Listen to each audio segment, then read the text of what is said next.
Well, hello, everybody. This is Tim Green with Rattle Magazine. Welcome to the Rattlecast. We're the biggest freewheeling live stream poetry podcast on the planet, in your ears and on your laptops. After a break last week, we are back with episode number 32, and it's an unusual one. We're going to be featuring poets, our Poets Respond Best of Rattle Award winners, the best poems from the first 11 years, really, of Poets Respond.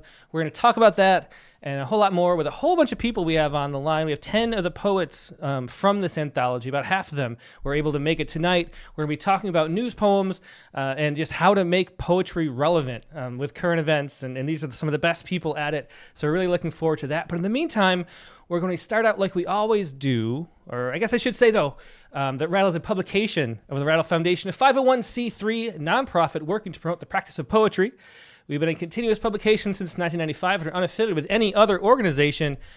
We just do all this because we love poetry. I know you do too, so please do click on the like button and share. Make sure you're subscribed. Ring the bell for notifications. Whatever you can do to help spread poetry around the internet would be much appreciated. And now, like we always do, and so I get that contractually obligated information out there, we're going to go to today's Poets Respond poem. And the poet couldn't be here. Sushanta Basumatary lives in India, and it's about 3 or 4 a.m. there right now. So they can't join us. But here is the poem, Things That Fall. And I'll read Sushanta's note right here. Here we go. The large-scale Russian aerial assault on Ukraine during the night of July 21st, in which over 420 drones and 24 missiles targeted multiple cities, including Kiev and Lviv. Ukrainian air defenses intercepted most of the projectiles, but civilian casualties and infrastructure damage were reported. This event has been described as one of the most intense attacks of the year and has drawn widespread international condemnation. So that is the topic. And it is one of the things we published. There's one poem in here about the war in Ukraine, other poems as well. From the Poets Respond series, but it's been a while, and it's one of those things, you get tired of maybe hearing about certain wars because they go on, there's so much awful things, but the awfulness doesn't go away just because we stop having news stories about it. And so this was a good poem, and just as always, we pick the most powerful poem we get every week. This is Things That Fall, and I'll read it by Sushanta Basumatary. They say 420 drones and 24 missiles. They say most intercepted. They say 2 confirmed dead, but you know how the news lies, not by faking it, but by smoothing it. They don't say how long the sirens rang, or if a dog got left on a balcony, or if the man who always sells sunflowers at the corner was standing there this time too. In Lviv, there was a girl who liked to draw planets. Her teacher posted a video, one of those voiceover ones where someone says she had dreams, and she did, but she also had scabs on both knees and once stole a pen from the bank just to see if she could. I drank too much that night, watched the footage on mute. Sometimes I think watching it with sound makes it feel more real, but sometimes the silence is worse. You start filling it in. I don't know what God wants. I don't know what we want. Maybe it was always going to come to this, drones over cities, missiles with names, people saying our defense was successful while putting plastic tarps over windows where children used to tape paper snowflakes. My neighbor left his porch light on all night again. I knocked once, but he didn't answer. Maybe he's dead. Maybe he's sleeping. Maybe he's praying in the way only people who don't believe in anything can.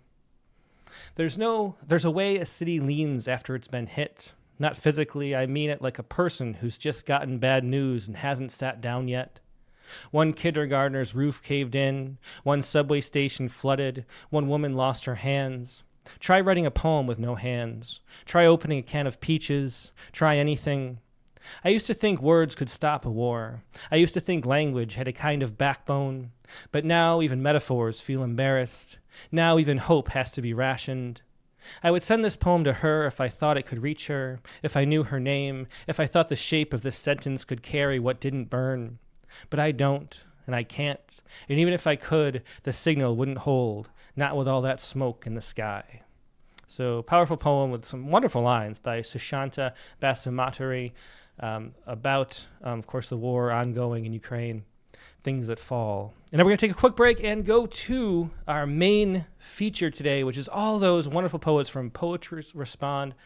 So sit tight, and we'll be right back with a whole lot more poetry.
And we're back. Thanks so much for your patience. We've got our poems editor, associate editor, and of course my wife Katie Dozier here, who helps select poems for the Poets Respond anthology that we're featuring today. How you doing, Katie?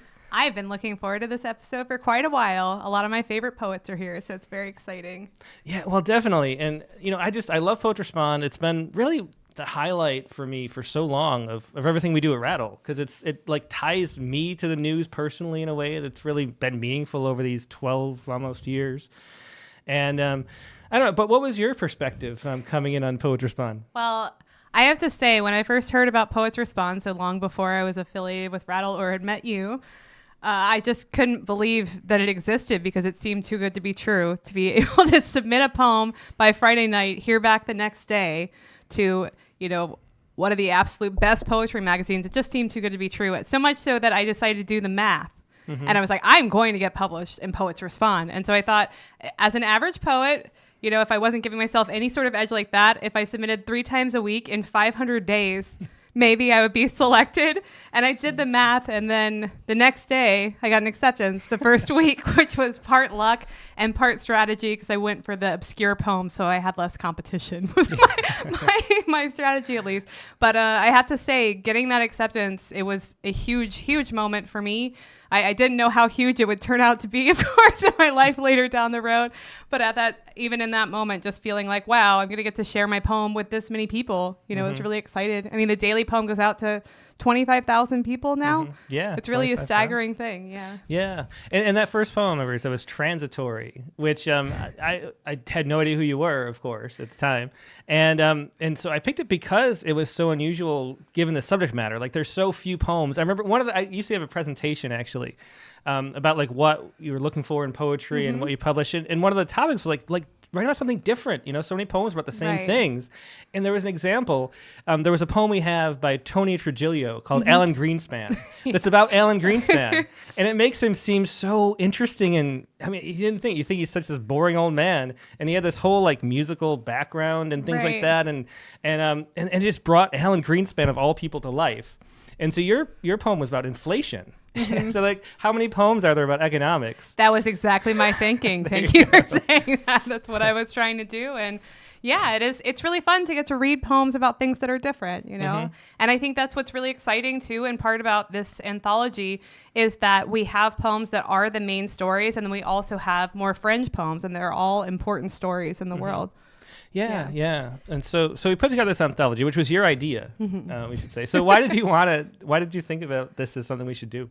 Number one, I think it's really great anytime you have the opportunity to pause and look at perhaps like the best collection of poems in a series. So I look at it and it's a masterclass on how to write a great contemporary poem. Mm-hmm. First of all, for people that are able to still submit to Poets Respond, I think it's really helpful in that way to look at it. And I think it's really important to just pause and celebrate the best poems among, this is definitely the creme de la creme, because how many poems do you think Poets Respond publishes a year? Because it's more than one, because sometimes you take mm-hmm. more. And then occasionally, I think we should say too, you end up pulling one of those to a print issue, mm-hmm. which happens from time to time. Yeah, so including the ones that are in print too? Well, okay, I don't know. Somewhere around 70 a year? Yeah, probably 70, 65, 70, yeah. Mm-hmm. Okay, and then we have 10 years, so that's around 700 poems, and there are about 20 poems in this anthology. Well, actually, I can say it's 822 poems within the series. You know the exact... I didn't know if you knew. We didn't talk about this beforehand. I didn't want to ask if you didn't know the exact number, but apparently you do, so that's more impressive. Yeah, well, they're all unsubmittable, because it's the only way you can submit, and so you can just pull it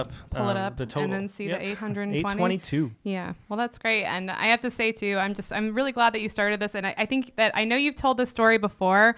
We talked about it in an episode of the Poetry Space on news poems. Mm-hmm. But will you tell the story just before we get into it of just how Poets Respond came to be, how you got the idea? Because I think we all need to know. Yeah, well, I do think it was Sonia Greenfield who is here and will be sharing one of her poems. A different poem that she wrote was Sago, West Virginia, mm-hmm. that she submitted like in 2010 or something. Mm-hmm. And it was a few years after that Sago mining disaster. Mm. And it was just a great poem. And I remember thinking at the time, wouldn't it be great if we published poems like right when things were happening? That was like the first thought I had about it. But then the logistics of that are really hard. And so it was just in the back of my mind for such a long time. And then 2014 came around. And there was we had Submittable, which made submissions and organizing a lot easier. At the time, we used to just submit, accept poems by email, and then you had to reply, and had this whole system where, because we want their email address for future correspondence, so I put it all in a database, and then you got to do that by hand. It takes forever. But with Submittable, it was easy. And so the first sort of big public event we had after Submittable and that became an option was that shooting at Santa Barbara University, that mass shooting. And there were a bunch of poems, and talk about it written on social media. And I said, and there was actually a poem somebody used the Manifesto of the Killer as like a found poem, and that was like in the Huffington Post. Oh. And I remember thinking poetry can do better than this. Just having putting the serial killer's words into a poem, there's just so much more than poetry can do and should be doing. And so that was the moment I said, right then we should make a series and just do it and publish a poem online every week. Well, I'm so glad that you did, because the immediacy of poetry is super important, especially in 2025 when everything is so instantaneous feeling. And I think we need to continually seek ways for poetry to be able to respond in the immediacy of the moment. And so many things, too, that happen that are really unfortunate and tragedies. Well, what can we do about it? Well, we can write a poem. We can share our poems, So I think it's a really important thing. Yeah, definitely. And the other thing that always came up right away was people saying, you can't write a good poem in a week, And I thought, I'm one of those poets who I crank them out pretty fast. It takes me a while to get into the right mental zone or something, or in the mood or inspiration or whatever. I sit staring at nothing for a while, but then once something happens, it takes 15, 20 minutes, maybe at the most. Right. And so you could write a great poem I would go so far as to say most great poems are written in a short amount of time. That's the other thing too. Exactly. Yeah. All the poets we have on, they'll say, oh, some of the poems, and the poet we published, in Rattle was a poem that we cranked out and really quick. And that's and it's just how it works so often is that you, because it's the subconscious speaking to you, once you tune into that, it just flows out so often. And not everybody's not that way, but a lot of people are. Yeah. And so you can write great poems. And I think this series proves that, because there's evidence that every poem was written that fast. And we're all under a time constraint of some sort, whether that is the span of our lives or turning the poem in by Friday at midnight. So we all want to respond to that too. I also wanted to say that I love the cover, which I can say because the cover was all you, even though we picked the poems together, which was an incredibly fun process to get to. I don't want to say bicker because we didn't actually argue about any of them, but it sounds more exciting maybe. It sounds like we bickered over them. But tell us how you came about this cover, because I think it's really gorgeous. Yeah, well, let me try to get it on the screen first. So this cover. So for Poets Respond, we post poems online, of course, and it's really important to have a good social media image. I mean, people are more likely to click on something, and so for the whole time, I found free public domain, CC0 images, usually on Unsplash, to accompany the poem. And I went through the 21 poems I had here and used the actual images that I'd used to represent the poems on Facebook or whatever as a collage in the cover. So the cover has 21 separate images that are all layered together. You notice, maybe you probably see the Post-it note there. That's from Michael Mark's poem. The general background is from Julia Kolchinsky's poem about the Warning Crane. It's a field of wheat. And the Supermoon. And the Supermoon is there from Abby Murray. And if you can look at the fine details and see, there's even a tiger sneaking around in there. There's Robin Williams is peeking out at one point. Yeah. So all that is collaged in there, and I thought that was really fun, putting it together. I'm glad you liked it enough that we went with it. We should have run a contest for everyone to circle the different images and then turn it in. It's a Where's Waldo situation going on. So it was really fun to put this together, and people are really enjoying it. Reading it through too, it was really a look back at the last 11 years. And there's a way that we experience so much of history and what's going on in the world together through poetry. And so to look back at that and to remember, everybody remembers almost all the news stories that these poems are about. And so it's a great walk through, almanac the past decade. Yeah, it really is. And it stands alone in that way, too. And also, to me, it speaks to how a poem's value is not just in its newness, right? Because I've read all these poems before we started looking at them. And yet, when I looked back in preparation for tonight, just reading them for pleasure and enjoyment, I mean, you get something new every time from excellent poems. It's just the way it works and part of why it's so fascinating. Yeah. Well, without further delay, let's jump in and talk to some of these wonderful poets that we have on the Zoom. This is the most people we've ever had out of the regular section of the show on Zoom. I think there's 10 extra people here. And Jose Alcantara has to go to a party soon. His son's birthday party, I believe. Aww. So let's go to Tony first. And Tony had one of these wonderful poems that we like poems that are about current events and about the things everyone's talking about, but from a really different angle and perspective, and just open yourself up. And this poem by Tony was just wonderful in that regard. So hey, Tony, how you doing? Yeah, well, it's great to see you. Oh, we gotta get closer. And also, we didn't make my chair. It looks like I'm 3 feet shorter than you. Yeah, that's okay. We'll just ignore that. We'll ignore that for now. Hi. Okay. So it's great to see you. You're of course a guest in the Rattlecast in the past. I know you're all over the place. Where are you from? Where are you right now? Great. Well, so what do you remember about writing this poem?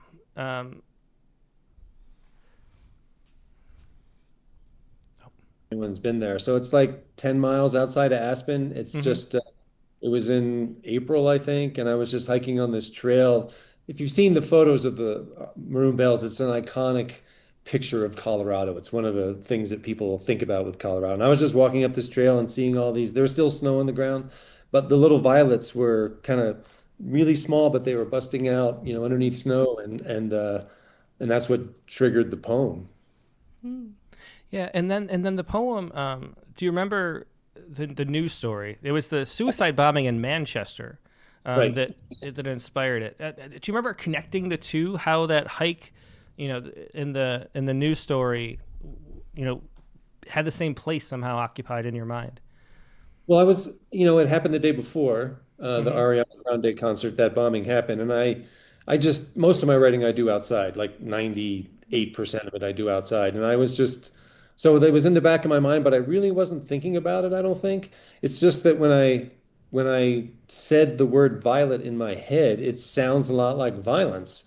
And so the only thing that really drove the poem, I mean, in the background was that event, but it was just the sonic similarity between the two words. So in the first stanza, I'm just like, and this is not something I do. I usually don't write poems that way. I'm much more like driven by ideas than sounds, but I was just trying to put as many V's in the poem as possible. And because I was like going in that direction instead of going in sort of a polemical direction, it was able to go somewhere that, turned out that some people like, at least. Yeah. Well, why don't you go ahead and read it, Jose? Violaceae. If we must have violence, then let it be the violence of violets. How they burst into spring before most anything else, vanguard of the voluptuous, unraveling their petals, their leaves, to attract whatever will love them. If we must rant and rave, then let us do so as they do, inconspicuously, close to the ground, in all the wet places, until something with a stinger comes and mounts us, turning us inward, where we learn what it is to sweeten.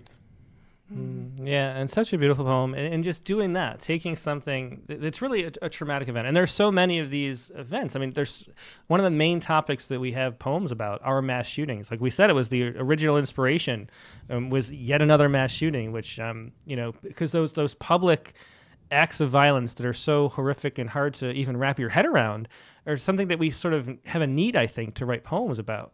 And so tying those two things together was a really powerful thing you did there, finding the beauty in something outside of that. Yeah, thanks. I know you said you wanted us to talk about how we interact with the news, and it's a battle for me because part of me doesn't want to even listen to the news, and I'd rather be, and because I do all my writing outside, I'm away from the news when that's happening. I'm on these trails. But I think the thing that made this work and that often works is when you really write about something else. And I think Sonia's poem in here that she's going to read soon is one of those things where the title, a spokesperson said thoughts and prayers go out, but there's nothing, we don't have any idea what the event is. It's taking that and going somewhere new. And I think for people who are writing their own poems to Poets Respond, that's just it's not going to succeed all the time, but it's a great way to go to get you out of your sort of logic linear brain and just going in some other direction. Mm-hmm.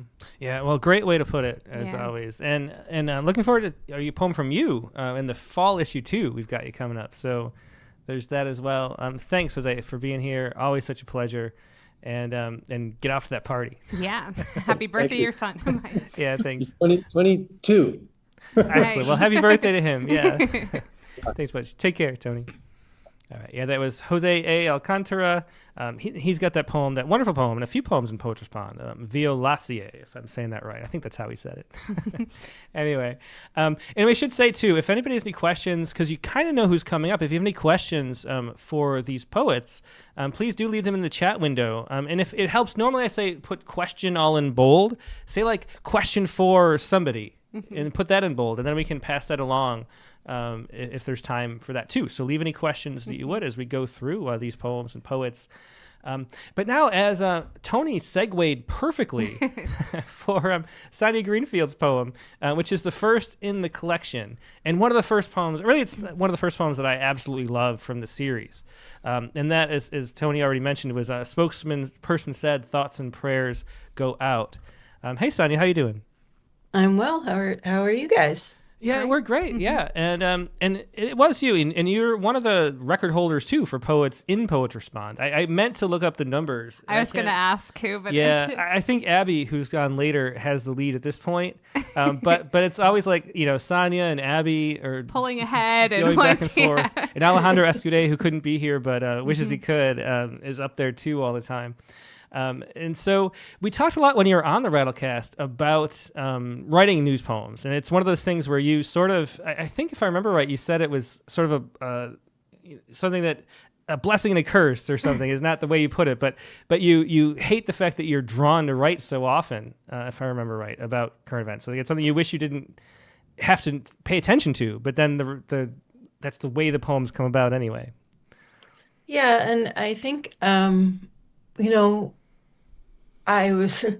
sort of been isolating myself from the news a lot lately because I was starting to feel, I don't know, traumatized by it. But then also, how can I be a citizen of the world if I'm isolating myself from what's going on in the world? So I'm in this torn place right now when it comes to that, because it's not like the horror ceases, and it's not like there's a utopia right around the corner or anything like that, unfortunately. But yeah,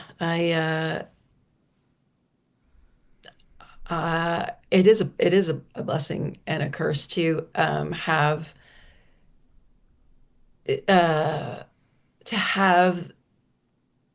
public traumas turn into poems, because poems inevitably are objects of beauty, and so I think that there's something there's a tension in that for me. Mm-hmm. Yeah, definitely. I mean, there's a way that, and it's one of the things I worry about in putting the series together over the years, is there's a way that it sort of can become gratuitous, if you're not careful. There's a way that we can, in like exploitative kind of tragedy and our emotional response to tragedy. It's sort of like you have all this energy that's just swirling around. And in a way, it's almost too easy to take advantage of that for your own gain, I guess. And so having poems, it's just so important to have poems that are adding to the noise. That's one of the things. I love that phrase. It's something Lester Graves Lennon talked about when, I guess he was on a Rattlecast or maybe an interview or something. But about he didn't want any poems to add to the noise. Yeah. And it's really easy to add to the noise. To not be helping people through emotional experiences, but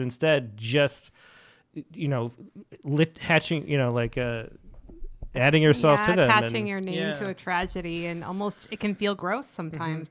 Not, of course, in any of the ones in this anthology, but in reading submissions, it can feel like that, which is not what we're trying to do in poetry, of course. Yeah, definitely. So how do you go about like doing that, about avoiding that pitfall? Because this is, all the poems that you have here do that, and this one too. It's a 9/11 poem, and Steven Sotloff. I barely remember the news story. I'm sad to say, Steven Sotloff was kidnapped, right, by ISIS. Is that what? Yes, he was one of the people who was beheaded on video by ISIS, and at the time, spokespeople were saying, our thoughts and prayers go out to his family. And I felt like, first of all, that is the most empty phrase anybody, and I feel like time anybody says that, they have probably not uttered a single sincere prayer. And I felt like the horror of that, and how his family hearing that phrase, I felt so much rage on their behalf when that phrase, that term was used. And anytime still when I hear it, I feel like it feels empty. It feels like words that are meant to stand in for meaningful action. And so that was what struck me about it. But back to your question of how do I avoid the gratuitous response to news stories, I think that I need to have a visceral reaction to something in the news, that where I can't get it out of my head, and where it sometimes triggers something personal. But also, yeah, I think it's just it has to trigger some kind of visceral response to be the sort of jumping off point for the poem. Yeah. Well, do you want to go ahead and read it, Sonia? Sure. Okay. A spokesperson said thoughts and prayers go out. Out like what? Whispers in a tin can tied with yarn 1,000 miles long to the can of a woman, her ear desperately pressed to its emptiness. Like a loon's song transmitted by Morse. Can you fathom the miles of murky ocean that whale must sing through? Did you know some people believe all sounds ever made are still present, hovering like butterflies? Even say the whir of a copy machine out there in the ether, sent flying when the first plane hit? Do you see voices as monarch wings wheeling through the sky? If you shout from the window of 1,000-foot tower before you fall, where does that scrap of voice go? Is it still falling? You mean go out like candles snuffed by the wind? You mean out like empathy in tiny increments, marching like ants made of sound across the wires of the world? Did she just hear an Our Father whiz past? I'm sorry, she said. I think you're breaking up. Yeah, just such a powerful poem. And I think about that, of course, every time I see that phrase, our thoughts and prayers go out, which you still do very frequently. And that's the way, really, poetry can change your perspective on the world. And, yeah. Well, thanks so much for sharing that, Sonia. It was great to see you again. Nice to see you guys. Yeah, it was Sonia Greenfield with that opening poem from September 14th, 2014. Wow. That's so long ago we're looking back. And the next poet we have is Lynne Knight, who's also, as all these poets, I think, almost all of them have been guests on the Rattlecast before. Lynne Knight in a very early episode, so it's great to see you again, Lynne. You. Thanks for having me. And thank you for this really beautiful book. And the cover is astonishing. I love the cover. I mean, even without knowing all that, it's beautiful. Oh, thanks. I was wondering, because behind it. One of the hardest ones to see is the Robin Williams that was your poem. And I wonder if you ever found that or not. I didn't ever find it, so tell me where it is. He's peeking out underneath the barcode on the back. Okay. I could point to it, but I don't know. Oh, okay. Now I see him. I didn't see him. Okay. Um, so your poem was on hearing Robin Williams' diagnosis, and this was actually, it was the first Robin Williams' death was the first, I don't know what you'd call it, like a first sort of viral submission window for where I was just astonished because normally we were getting at the time, it was very early, it was 2014 still, a few months in, I think it was in July or August of that year, so 2 months into the series. And we were always getting maybe 100 or, maybe even 75 submissions. And I was always a little worried we'd get enough. And then the week Robin Williams passed away, we received something like 300 and so reading 300 on a Saturday morning felt very different than reading 75. Right. And that was really interesting to do. And we did have another poem about Robin Williams. This was published later in November of that year. And like the title says, on hearing of Robin Williams' diagnosis. And the beautiful thing about this is the way you take it and make it so personal to you and your own experience. And it's another way that we can expand our understanding of the news and what's going on around us by adding everybody's insight into it. So what can you tell us about this poem?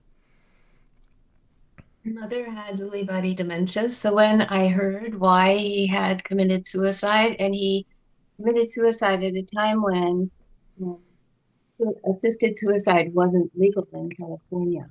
It is now, but it wasn't then.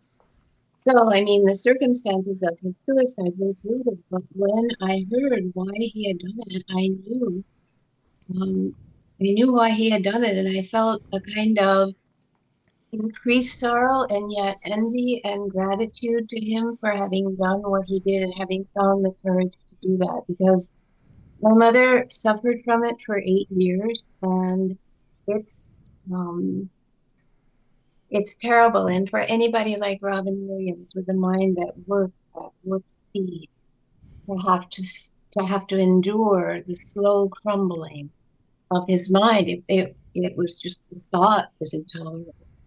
So that's where the poem came from. And like Sonia, whose poem I really love, and I think of it every time. You see that so often too, but for me, there has to be some connection. What if I end up? I mean, I'm a news junkie. I have been since I was a kid. News, really, politics was the family religion. So I write a lot of rants and diatribes, but they're not poems. That's where this one came from. Yeah. And the other thing about this one too, that it's not a opinion that we saw very much, and it's one of the things that reading through submissions, it stands out very quickly because you do, usually there's a big news story where half the submissions are about that topic or maybe a third, depending on how big that topic is. And you sort of get the tenor of what everybody's feeling. And then you're looking for the best poem. And it's always great, though, when the best poem is something that cuts against the grain of it, right. And having these feelings about it are something that people really weren't expressing. So it was really great to be able to just expand our view of what's possible through this poem. Like a different form of empathy for him and everything. It really broadened what I was able to understand about this. Yeah. Well, the interesting thing to me about that is that when you sent the thing for the anthology and Michael saw my note, which I said I was glad to hear that he had done this, I was like, God, you shouldn't say you were glad. You weren't glad. I said, I really was, because I'm glad he was spared that. Yeah, definitely. Well, do you want to read the poem, Lynne? Sure. Okay.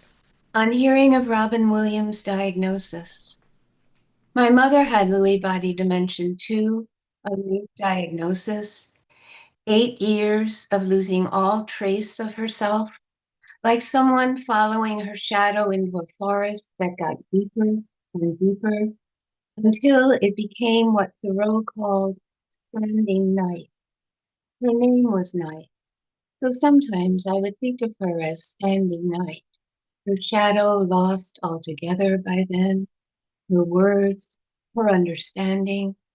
So when I heard that Robin Williams had the same ruinous disease, I thought, what a generous thing he had done.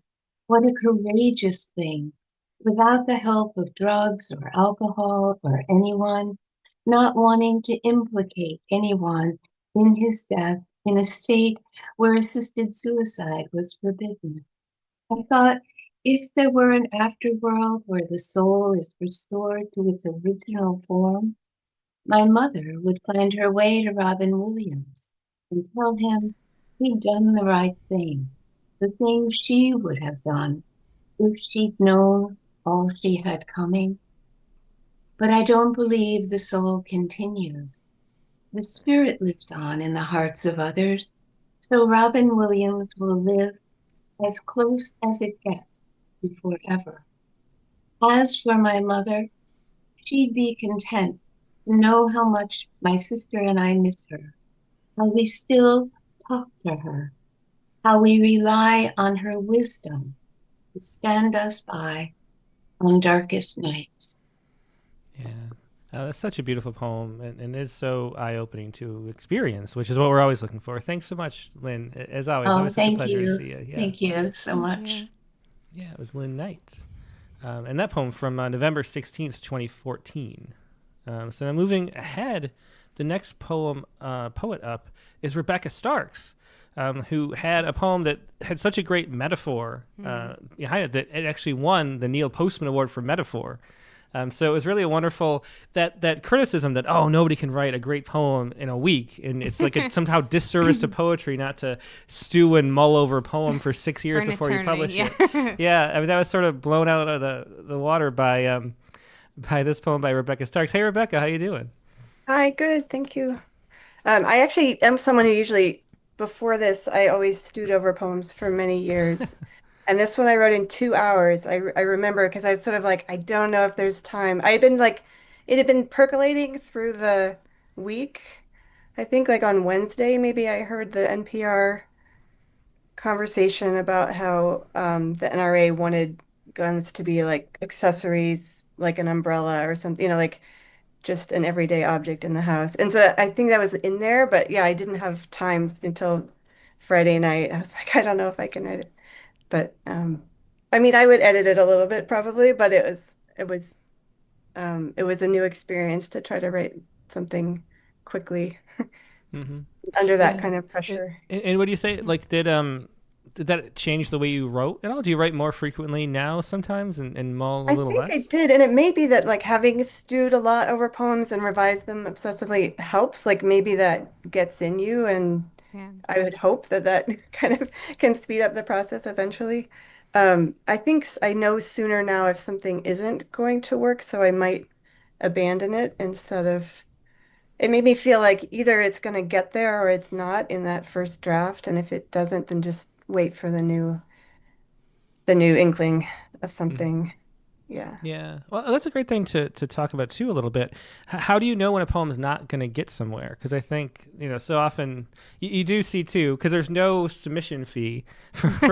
So you see all the poems that like everybody, the poet knows that it didn't make it anywhere, but they sent it anyway, But which gosh is darn fine. it, you're going to read it anyway. That's true, which is totally fine. But how do you know when the poem, when the poem is going somewhere? Is there some sense you have, a feeling? How do you know? Yeah, I mean, I think you get that feeling of excitement or surprise that like as if somebody else wrote that or came up with that. It came from somewhere and it's still exciting to you when you read it. Yeah. Again, it's hard when you don't have time to, you might fool yourself a little bit, but I do think that like the times that I've sent stuff in that you accepted, I think I kind of felt like, okay, I got it this time. It doesn't, I mean, someone else might have written a better poem, but you have a feeling like that you accomplished what you wanted to in that poem. Yeah. Mm-hmm. I love the idea that writing more makes us more able to predict that. Bob Hickok, who's also in the anthology, when he was on the Poetry Space, talked about this concept as a round stone or a flat stone, and how if you're writing the poem and you realize it's a flat stone, just throw it away, let it skip down the river. He didn't say skip down the river. That was me, because he wouldn't say something that stupid sounding. But I think that it's great. Writing frequently really helps us write better and under pressure and everything. Mm-hmm. Yeah, that is such a great image because some poems do feel like that. Like you're trying to They roll this do. stone and Then it's like, "Ugh," I know, and you and I can't can get it feel it. over. Like I'm in the mud and I'm still like, yeah, this metaphor is going to happen. No, give it up, move on. Yeah. Well, you want to read this one, Rebecca? Sure. Open carry. What if each of their lives had stood a folded umbrella until that day? What if the National Umbrella Association lobbied to change Lux laws and we could open umbrellas in the house, lay them on beds and give them as gifts, and even on sunny days carry them open in nightclubs and churches, movie theaters and elementary schools, offices and outdoor concerts, a real cause, so we no longer had to leave them shut up in closets or hanging on walls, or leaning against porch railings, or stashed in the drawers of bedside tables in hotels, so that everyone could be prepared, everyone be saved, the black honeycomb of morning stand its ground, shoulder to shoulder against the cloud's dark motive. It rains 4 inches a year in Las Vegas. What if this isn't the time to talk about umbrellas? I have one in my bag right now, a Robinson, a Gamp, a spring-loaded automatic. At a touch, it will bloom to receive the syncopated sound of rain dancing, hopping on the taut roof, the way a gun can sound like firecrackers from the sky. It's true there are still puddles and spray, there's the lower half of you, the arm aches, the skin blows inside out like a skirt in the wind. See the man trying to keep a woman dry, covering suede and silk and hair with the shield of his body. What if umbrellas don't keep you dry, people keep you dry, and are broken trying? Yeah, such a beautiful extended metaphor throughout that poem, and another one of those ones that I think of so often in the 7 years or 8 years since reading it the first time. Thanks for sharing that, Rebecca. Thank you. Yeah, thank you. Thanks for having us. Yeah, that was Rebecca Starks with the Open Carry from October 8th, 2017. And the next poet in line is going to be Amy Waschek Schmidt, who had this wonderful short poem, Abundance. Hey, Amy, how you doing? Hi, good. Thank you. Yeah, and so this poem was in memory of Mary Oliver, and that's one of the things that I love getting to do with Poets Respond is commemorate poets who've passed away, like in the moment that they're being remembered most. Andrea Gibson passed away recently right now, and we had a few poems about that would have been nice to publish. And it's a great thing to be able to do, to have poets acknowledging and talking about other poets. And so what can you tell us about what you remember of putting this poem together?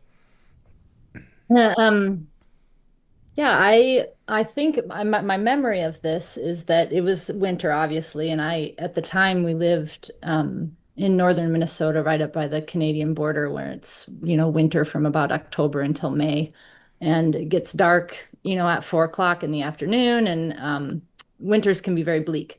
And I am not much of a news consumer on the grander scale, but I had heard of Mary Oliver's passing, and this was at a season in my life where I was like exclusively reading Mary Oliver's poetry. I just couldn't get enough. I was pretty young in my writing, and it was just all that I read. And so when I heard about this, I was grieving, I suppose, and I kind of had this thought, like, it sounds silly, I guess, but what would Mary Oliver say to me about her passing? And that first line came to me, it's impossible to be lonely. And then I think probably because it was the dead of winter, my mind went to the most summer-filled thing that I could think of. And then the poem just happened from there. And I was driving maybe about 4 miles to a friend's house, and the poem came to me in that span of time. And it just felt done. And I kind of don't feel like I deserve all of the attention that this poem ended up giving me, even being published in this anthology, but I feel very grateful, and it feels very much like a gift, which is the lesson I feel like I was learning through all of Mary Oliver's poetry, is that everything is a gift. So, yeah.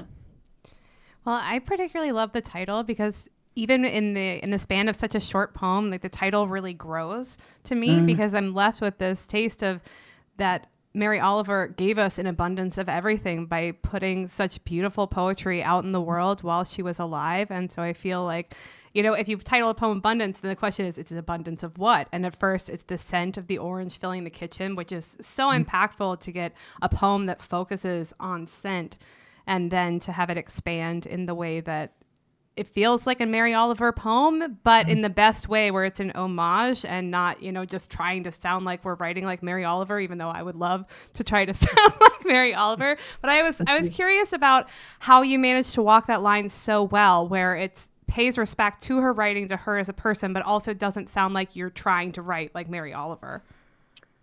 Oh man, I'm probably going to say something super unexciting. I honestly, I don't know. I think part of it was that it was written so quickly that I didn't really have time to even think about it. It just felt like almost a knee-jerk response. Like I couldn't, there was nothing else I could express other than these words in reaction to, what I was feeling and experiencing through knowing of that loss. Well, I think that's a great answer. You just let the poem come out, and that was the job you had to do that day. Yeah, excellent. Yeah. Well, want to go ahead and read it, Amy? Great. Abundance. In memory of Mary Oliver, 1935 to 2019. It's impossible to be lonely when you're zesting an orange.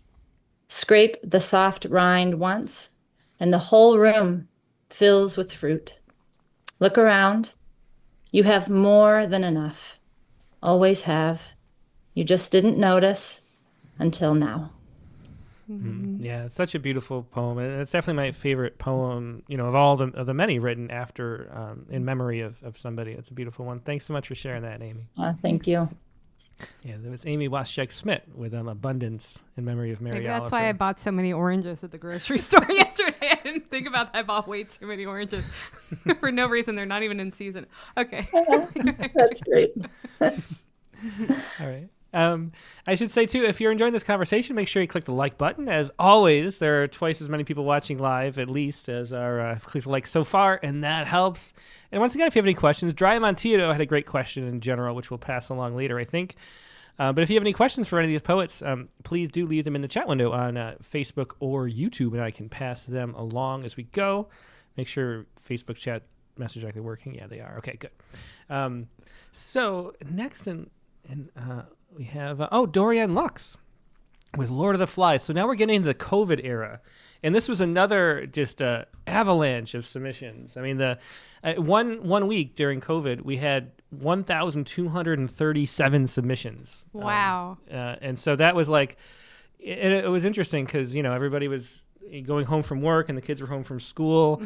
And, a lot of people were like working less, trying to figure out what to do. I was like, the Poets Respond went from being like 4 hours a Saturday morning to like, I better like start early and try to finish by 6 p.m. or 8. And people remember maybe that the submissions, the responses started to come at like 7 p.m. that night instead of like noon, because that's it. Just there were so many poems and so many great poems. Went up all across the board and then stayed up too. Yeah, definitely. And one of those was this poem, Lord of the Flies, from Dorianne. So hi, Dorianne. Can you unmute? And there you go. Hey, how you doing?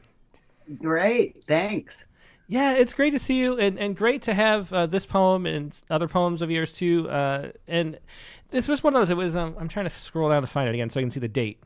There it is. It was March 17th, 2020. So this was right when like the lockdown had like just happened, and nobody knew what was going to happen. It was like 2 weeks to flatten the curve, but like who knows? Everybody knew, I think, already that was like. It felt more like, ominous than that already. That was like a thought and a prayer, really. Yeah. And so we all had this looming sort of dread and the anxiety of the unknown. And then this is the poem you shared. What do you remember about writing it, or writing in general in that window of time, which was so singular? It really was the very beginning. I was still in North Carolina, teaching my final classes before I retired, and the lockdown came, and of course all of us knew what that meant, that it was going to really be a big deal. And and I remember I was staying in Wilton Barnhart, a great novelist, his little apartment on, I think it was the 17th floor, looking down on the city of Raleigh. And I was thinking about what I had heard on the news and, the fact that we were in lockdown. And I looked out on the street and started to imagine what this was going to mean, what the future was going to be, what it would look like. And I happened to see in the newspaper this little snippet that was really pretty humorous. But it was coronavirus conference gets canceled because of coronavirus. That was in the Bloomberg News on March 10th, 2020. And so the poem just came out of that. How often do you write poems about current events, and how fast is your writing process? Is it something that happens regularly, or is it more rare? Very rare. I mean, one of my first big influences was Carolyn Forche, who wrote political poems, and I was so impressed by them and wanted to be able to write something that was important, and about something that all of us were experiencing in some way. And but I just was not very good at it. And I also had this belief that political poems were, in fact, which I think they are, very difficult to write and almost impossible to write well. I mean, you can write about it, but whether or not you get a poem out of it, like who was saying they would rant and rave, but they weren't poems, And so I had that too as something that kept me away, I think, from them. But then on occasion, something would break through, And I think the one I originally thought was in Rattle is about Trump, and it's called If It's the Last Thing I Do. Is that actually in Rattle? I think it is. Yeah. I think we read through it again when we did. Yeah. It is hard with 822 poems. It's hard to remember everyone for sure. Yeah. But I thought it was that one because I've written so few, I thought it's got to be that because I haven't written that many until I remembered I had also written this one. And so very, very rarely. It impacts me, of course, but I rarely even take a stab at it, So this was unusual for me and continues to be. Yeah. Oh, well, why don't you read this one, Lord of the Flies? Lord of the Flies. Coronavirus conference gets canceled because of coronavirus. Bloomberg News, March 10th, 2020. I can already see the streets filling with corpses, piled tenderly along the curbs. First, the homeless, then the poor, then those who were lost, depressed, lonely, alone. The rich will be last, on top of the pile, as they were in life, dressed in their finery. Oh, the ball gown shrouds, the worthless pearls. Yeah, such a short poem. It's so powerful in, the way that it affects everybody equally and that, and so much layers of that's life too, And the title adds so much too. Yeah, really great poem. And it was really interesting to try to pick which coronavirus poems to include because there were so many great ones. A lot of competition there. And, we went with Dorianne's and we went with Anthony Tao, who couldn't be here, but he had one a month before, February 23rd, 2020, from China that was like reporting on the incident from the ground before anybody even knew what was happening really here, which was wonderful. So we included that one and Dorianne's because it had it's another one of those images that just haunts and sticks with me, that those last two lines. So it was a really wonderful one. Yeah, thanks so much for writing that and for just doing all you do, Dorianne. Thank you. Okay. Yeah, that was Dorianne Laux. And now next up, we have a fun one for a change. and one of the great, just one of my favorite poets, Michael Mark, is here with us. Hey, Michael, how you doing? How are you guys? Thank you so much. This is good. wonderful. I have to tell you too, Tim asked me to get something at the store yesterday. Oh my gosh, it did. And this is not even, this is not a prop. I was like, never said that. We're getting the kids' school supplies. So he's like, I want some Post-it notes. I was like, okay, Tim, you got it. And then this is my copy marked up for this evening. You'll see too. So we're very. Yeah. They work, right? What works in life? Yeah, and so Just want to interject that a woman invented Post-it notes. interesting. Yeah. Interesting. Well, so this was written, Michael, about let me find the poem. It was there it is. A daily practice. And so you took it was the person who invented Post-it notes passed Yeah. away. Am I right? And so Right. That was yeah. a news story, right? Mm-hmm. Yeah. And so how did you make this poem kind of, because it's a small story. It's not like, for poets, Yeah. Mary Oliver passing away would be a huge news story. This is one of those footnotes that's sort of fun to play with almost. And Yeah. but then you take it in such a powerful direction too. Mm-hmm. And so how did you know a poem was coming out of this story? Well, the big ones are tough. I'm not going to take on the big ones. I leave that to these guys. I don't think, I don't know. I don't think I write about, although I've been in Poets, Respond, I don't know, maybe 4 or 5, maybe more times. I don't feel like I write about current events. I mean, I think and sometimes there are moments, but I write about like any inspiration. These are pieces of inspiration. And we talked a little bit about uh, the dance, the difficulty in making art off tragedy. So in this case, I just loved the contradiction, the friction, the drama, I would say, of something that holds something, which is, a memory you put down, you put it on a post-it note to remember. But the nature of the post-it note is temporary because the glue itself isn't so strong that it would, harm that surface which you apply it to, right? Right. So I love the fact that that's ephemeral versus that which you want to hold on and remember. And that's what got me here. What I love so much, or one of the many things I love so much about this poem, is how in the first few lines you just lay it out. You tell us you're writing temporary on each sticky note. And I think a lot of poets would have the impulse to be like, no, that's my punchline. I'm saving that for the end. And instead you explore it and it gets richer and deeper the more you go. So I really enjoyed that, and that ability to just put it out there right from the beginning, and then we got to follow along with you. And I find it both one of those poems that's both funny and then getting more serious. And those kinds of poems to me have the most ability to really impact someone emotionally when you start out, sort of like, this seems kind of amusing, funny, and then suddenly you're like, oh my gosh, I'm gonna cry.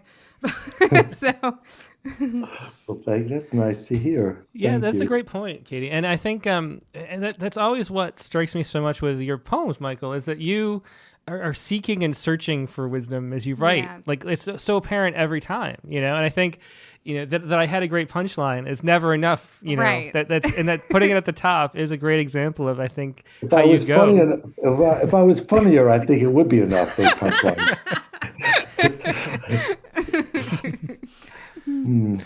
Is there any difference you feel writing about current events than writing regular poems? Because it seems like you have a style that's sort of universal to you. You very much, there's a Michael Mark voice. Really? Do you feel I do you worry feel about a little that. different writing about timely poems or not? No, I think that, you were talking earlier about when you know something's working. Well, for me, it has that again that large and small, and this is so personal that I want to read it again. I feel it. I'm surprised, but I feel there is I hesitate. I don't think this is the right word. Universality about it that transcends that which that it's just within me. It's got to be within me. I got to feel that vibration or see that color. But I got to believe it's just, if I'm whispering just loud enough that another could hear it. So it's intimate, but if So what that. you're saying is we need large size Post-its and small size Post-its for every Yeah, poem. yeah. Okay, Okay. good. Well, let's hear this one, Michael. Okay. A daily practice. After I write temporary on each sticky note and press them on to socks, silverware, bills, my hair. I put one on each maple tree in the yard. And notice I don't think of them as eternal as much. All it takes is a single written word on red, yellow, green tags to remind me the car isn't mine. The house isn't mine. Snow, money, flowers, do that just being themselves. But I stick one on fear and another on hate, pushing with all my weight so they stay. Dogs are born with the knowledge, so no need, but old people, even shrinking in hospice beds, yes. Somehow they transform temporary into still here. Babies are so hard I almost can't. When the pad is empty, I wait for the glue to lose its grip and fight the urge to blow or peel them off. Sometimes a wind comes and I stumble around trying to catch them. Yeah, it's beautiful, Michael. It's one of those poems that it's hard to believe you wrote that in this short amount of time because it's such a memorable, hopefully anthologized for many years to come poem. Yeah, it really is. Yeah. Well, thanks so much for writing that and for being here as always, Michael. It's always such a pleasure. Thank you. Thank you. Yeah, that was Michael Mark. Of course, Rattle Chapbook Prize winner, too, for the best title we've had as a chapbook. Visiting my mother in Queens is more enlightening than a month in a monastery in Tibet. Way to go. Yeah, the title like a poem itself. Yes. All right, and then Julia Kolchinsky was trying to be here, but her flight is delayed, so she might circle back later. But next we have another Poetry Response superstar, Abby E. Murray, who's been a guest twice as a regular guest in the Rattlecast and featured many times here. Hey, Abby, how you doing? Oh, you're still muted. There you go. There I am. I'm doing okay. How are you guys? Good. Great to see you. So we've talked a lot about Poets Respond, over the years and the episodes and when you come on, usually when you have a poem. There was a question I wanted to pass along to you because I think you're a good person to answer it. It was Dry Amontillado. Where did it go? Oh, see, this is the problem with questions. Yeah. There's a lot to scroll through. It's a lot going on behind this camera, I'll tell you guys. There. Where'd it go? Okay, wait. We'll cut this out of that. Why don't I? Oh, there we go. Finally. Okay. Because question for any of the poets. But we'll give it to you, Abby. Have you ever wanted to write a poem about a news story or event, but worried that you are not the right person to tell that story? And if so, how do you know when to write? And that's we sort of touched upon it before, talking about being gratuitous. I think with Sonia, but that's a real risk to take, that you don't really have the right to tell this story. Do you struggle with that at all, or what do you think about that question? I think it's a good question because I definitely feel like there are some perspectives that are not mine to tell and that are not mine to step into. But that said, I feel like I have a perspective on every news story as the person that I am. So I think, there are some, I would say there's a difference between the story and the perspective. And I think I usually end up writing about news stories from just my own perspective. I have submitted a couple of poems to you that I've thought as soon as I submitted, I'm like, please don't pick that one. Please don't pick that one. So that's, I don't know. I'm going to think about that question. I'll probably come up with a better response around like 2:30 in the morning. And I can get back to you. But right now I would say that I feel like it's always a good time to write your own perspective, but definitely be aware of the perspective you're telling. Mm-hmm. Yeah. It's interesting too with Poets Respond because you have so much time usually to see that perspective, to see like, oh, I really don't want to be writing about that, or I don't, or that's something that it sounds good, but I'm not comfortable with it, or something like that. Has that ever come up with you? I mean, you said it a couple of times, but how frequent is that you feel like you wish the poem, you wish you had more time with the poem? Like even maybe the ones we picked, I think we've published like 15 or 16 poems of yours. Is there ever one that you wished you had more time with? Because there's like once you set it in stone there and it's been read by so many people, it sort of is what it is, even if you edit it later in the book. Is there a remorse to that ever? I don't know if there's remorse, but I definitely there was a poem that was in Rattle that I wrote Memorial Day, Mm-hmm. that I was hesitant about, just because uh, I I think I only write political poems. I think I always have written political poems. I don't feel like I have a choice. And because I'm a pacifist and I'm married to someone who's in the military and we're both just trying to get on with our lives, but together, I think we're both aware of how our lives impact the other. And so sometimes I'll write a poem and I'm like, oh shit, I hope that doesn't, bite him in the ass later. So there have been a couple of those. Mm-hmm. Mm-hmm. Yeah. Well, this poem of yours that we chose was I had to scroll this. It was, I will interject as you scroll and There we say go. it was the Neil Postman Award winner for 2023. It was also the Neil Postman Award winner. Yes, it was. And interestingly, another poem from Poets Respond won a Pushcart Prize the same year.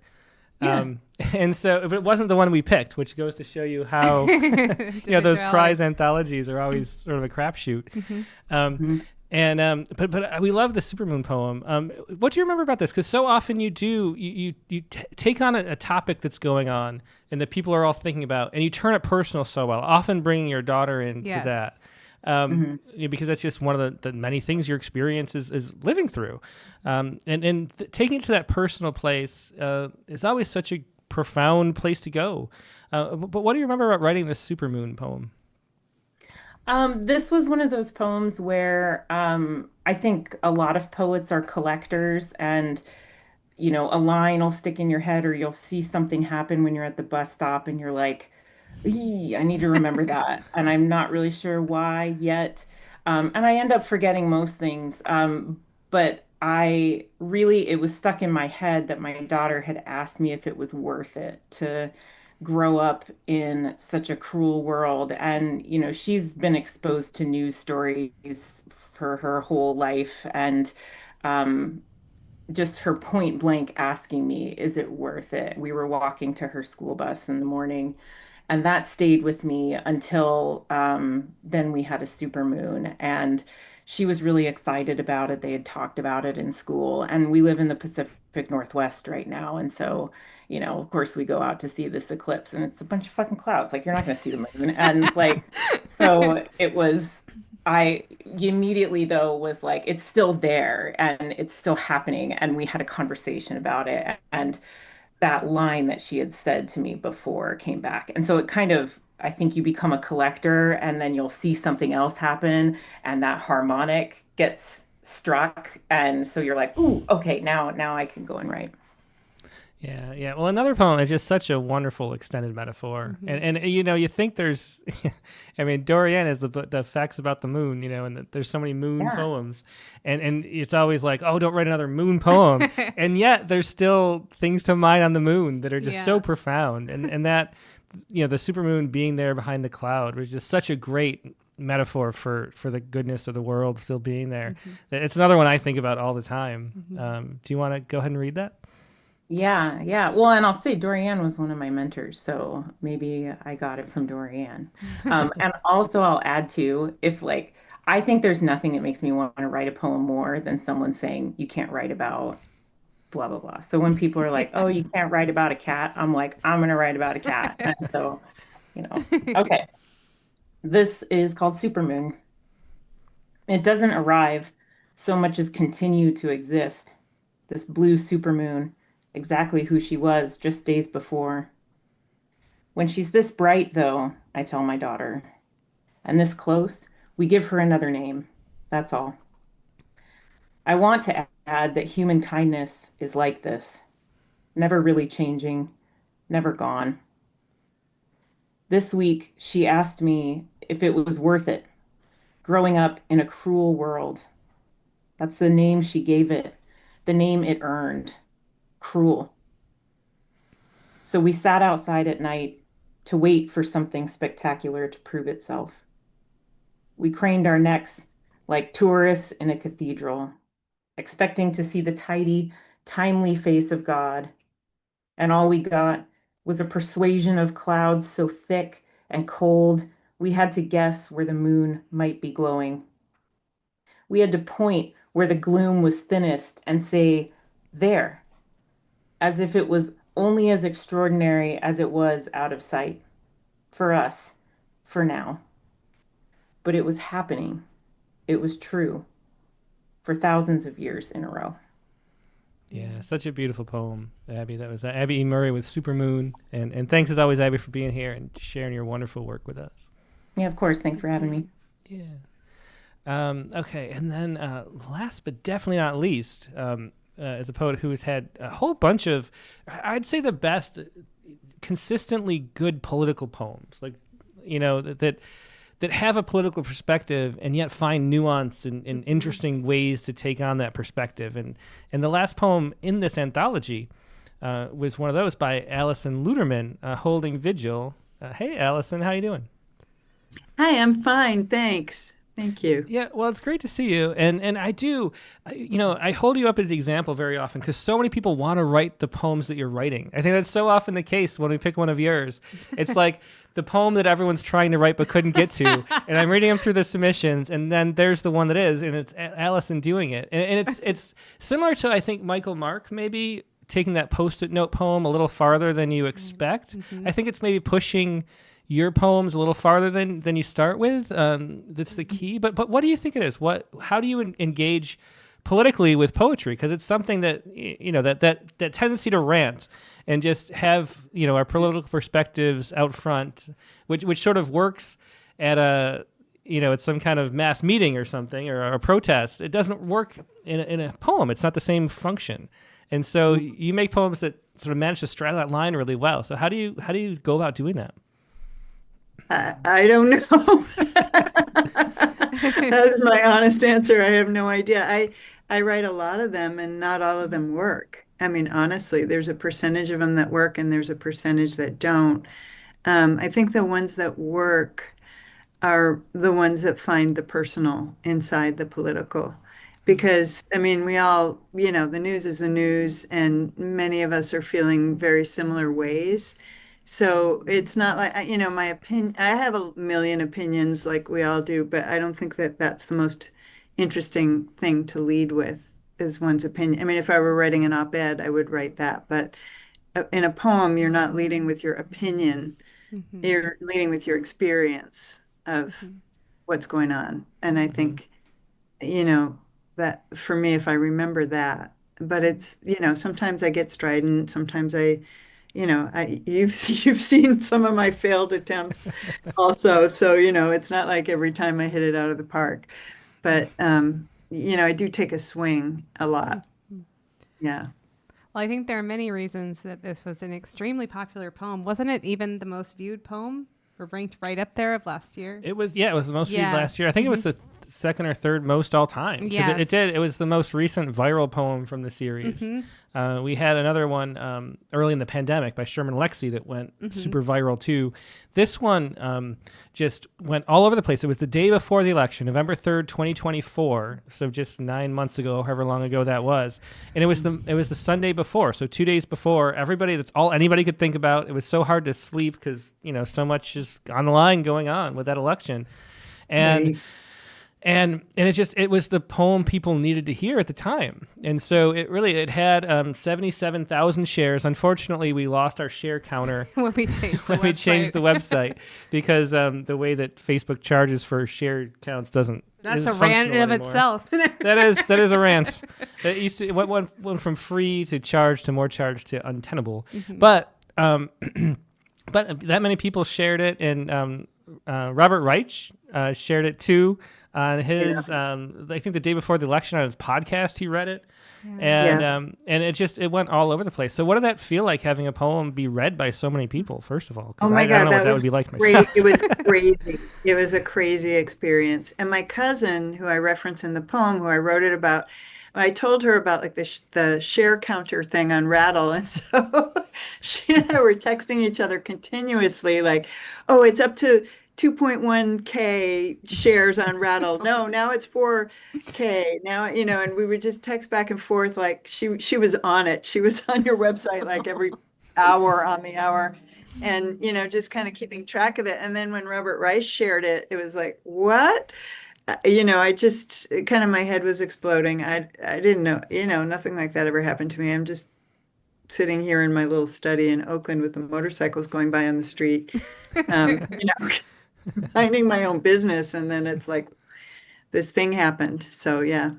Yeah, well, like so many poems in the series that work really well, it's finding, I think, the right metaphor, for the poem that makes, because metaphors are the way we express things. Like, and we have the Neil Postman Award for metaphor because Postman, talks about metaphor so often as an organ of perception. And that is how we actually feel and understand the world, through metaphors. And that's actually the building blocks of thought itself. And so having a new metaphor to understand how you're feeling, this inarticulate thing, is like the heart, like the most fundamental unit of poetry. And so many of these poems that work well have that central metaphor that hadn't been written yet. So it's not a cliche and nobody has access to that tool for understanding how they're feeling. And then yours with being in a waiting room outside an operating room. That metaphor for waiting for the results. How did that come to you? Do you remember?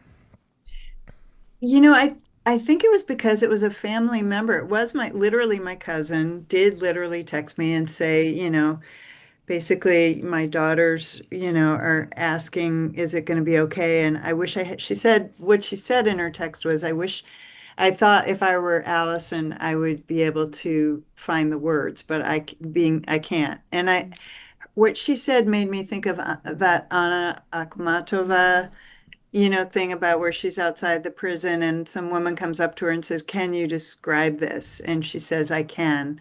And a ghost of a smile, passed over what were once her lips, something like that. And I thought, yeah, that's kind of the job, is to try to put into words things that everybody's feeling. And I think because it was a family member, and when somebody is in the hospital, our fathers are brothers.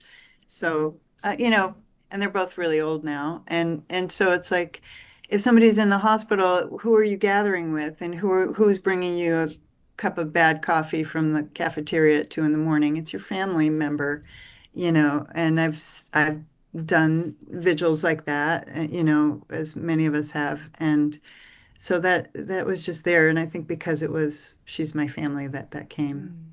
But I don't know where these things come from, really. I don't. Yeah. Well, that is the magic of it. I think if we did, then it wouldn't be fun writing poems, I think. So, Yeah. Who knows? Yeah. Well, you want to read Holding Vigil, Alison? Yes, I'd be happy to. Holding Vigil.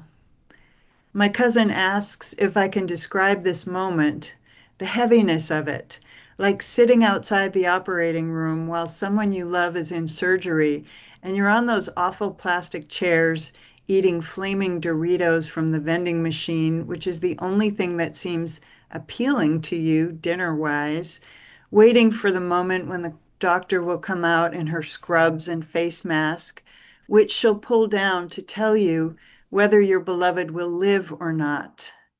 That's how it feels as the hours tick by and everyone I care about is texting me with the same cold lump of dread in their throat, asking if I'm okay, telling me how scared they are.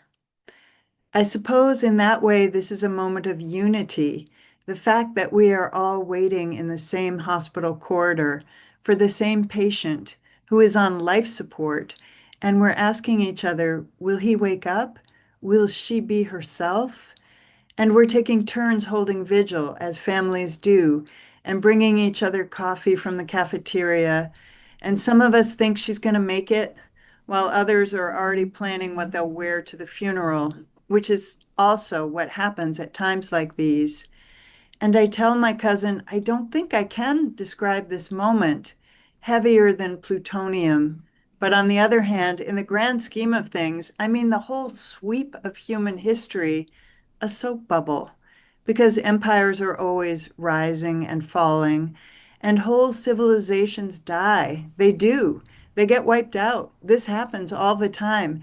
It's just a shock when it happens to your civilization, your country, when it's someone from your family on the respirator. And I don't ask her how she's sleeping or what she thinks about when she wakes at 3 in the morning, because she's got 2 daughters, and that's the thing. It's not just us older people. Forget about us. We had our day and we burned right through it. Gasoline, fast food, cheap clothing. But right now, I'm talking about the babies, and not just the human ones, but also the turtles and owls and white tigers, the redwoods, the ozone layer, the icebergs, for the love of God.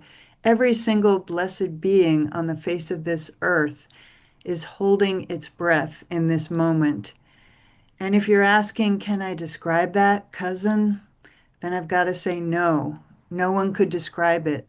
We all just have to live through it, holding each other's hands. Yeah, it's just such a great poem. Holding Vigil. Always a pleasure to share your work and talk to you, Alison. Thanks for being here. Thank you. Yeah, so that was a great group of Poets Respond poets from this really wonderful, the Best of Poets Respond anthology. As Hamet Malik just said, I love seeing all these amazing poets in one place. And it really has been. I mean, they're some of the best poets that I've been reading in my favorite series for so long, so many years. So thanks for being here, everybody. Mm-hmm. It was really a pleasure getting to see you and sharing the poems.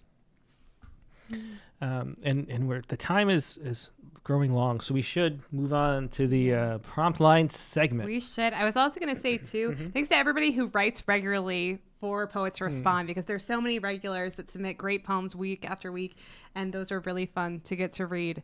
Yeah, they're definitely are. And it's the great safety net, because there's always there is people who throw off one poem and only submit a few times, and it's great to have them, but gosh, we need good poets submitting regularly to make the series I have real work. Respect for everyone that is like, I'm going to submit at least one PR poem every week. I think it's a great practice, a daily practice even, perhaps, in Michael Mark's words. But. Yeah, great point. And I think, if anybody listening, there's a lot to learn from these poets and how they were taking on the Poets Respond poems and current events and making them relevant by adding to it, which is just the key. Adding your own perspective, adding the metaphor that nobody can find. It's adding to what's going on and what everybody's already talking about that make the series so special. Yeah, definitely. Yeah. All right. Well, we are going to move on to the prompt lines. And it's been 2 weeks. We had last week, we were only airing that live broadcast of the Ruth Reichel interview. And so it's 2 weeks you had to write this poem. And of course, I wrote mine 15 minutes before the show started because it doesn't really matter. I'm glad to hear you got one out. We didn't know until that moment, everybody. Nice. I started a little late. It was difficult because I had to read the topic. But let's see what the topic was, first of all. Okay. So the prompt for this week. A little bit more homework focused because we had the 2 weeks. So that's why I went with this one. Yeah, well, it's just like school. I waited like until the morning the assignment was due. And you still got an A, hopefully. But the prompt of this week was to write a poem with a specific type of poetic structure, either from the book Structure and Surprise, Engaging in Poetic Turns by Michael Thune? I don't know. Not know. Or the book's website, which is what I did. Of course, I went to the website, which was linked and still is under the submission guidelines. And it is a really interesting a topic or way of thinking about poetry, I guess you could say. That it is a great book. It came up when you were doing the Poetry Space when we research, did the episode on the Poetry Space on poetic terms. And I think it's an excellent craft book because what it does is really break down the various ways in which excellent contemporary poems are successful is the way we look at it. So really studying the mechanics in the way that, you can look at the mechanics of a villanelle or what makes a sestina. You can look at free verse poems. I mean, they can be formal verse too and still be in the structure, but it's another way to break down and formalize our information about more informal free verse poems. So it's a great prompt and really interesting book to look at. So if you have a poem that fits, that's written after one of those structures listed there, now all you have to do is send your poems to promptlines@rattle.com. That's promptlines, all one word, @rattle.com. Email your poem there so we can show it on the screen as you read. And also join us on the Zoom link. And I will paste that into the chat window on Facebook and YouTube. And you can share your poem, but only if you would like to share a poem. If you'd like to just sit back and enjoy the poems everybody's reading, the best place to do it is right wherever you're watching now, because then you can see the poems too. But if you have a poem, go over there. Again, it's a 1-page max, and the max time on camera should be about 3 minutes. So if it's a shorter poem, feel free to be chatty and introduce it. But if it's a longer poem, filling up the whole page, just dive right in, because we want to get to everybody. It's already a bit late for the show already. So anything else you want to add, Katie? We're good. I think I'm just going to need a couple minute break now. Okay. I don't know how We'll you get do into this the weird without music stopping. with this is Edge of Eternity. So let's hear, listen, and we'll be right back with more poetry.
And we're back. Thanks for your patience. So you can see Katie grew about 6 inches in the last... Magic beans. Yeah, had we climbed found the beanstalk. arm thing of the chair. Yeah, that was a real big Which- moment for us. It was, yeah.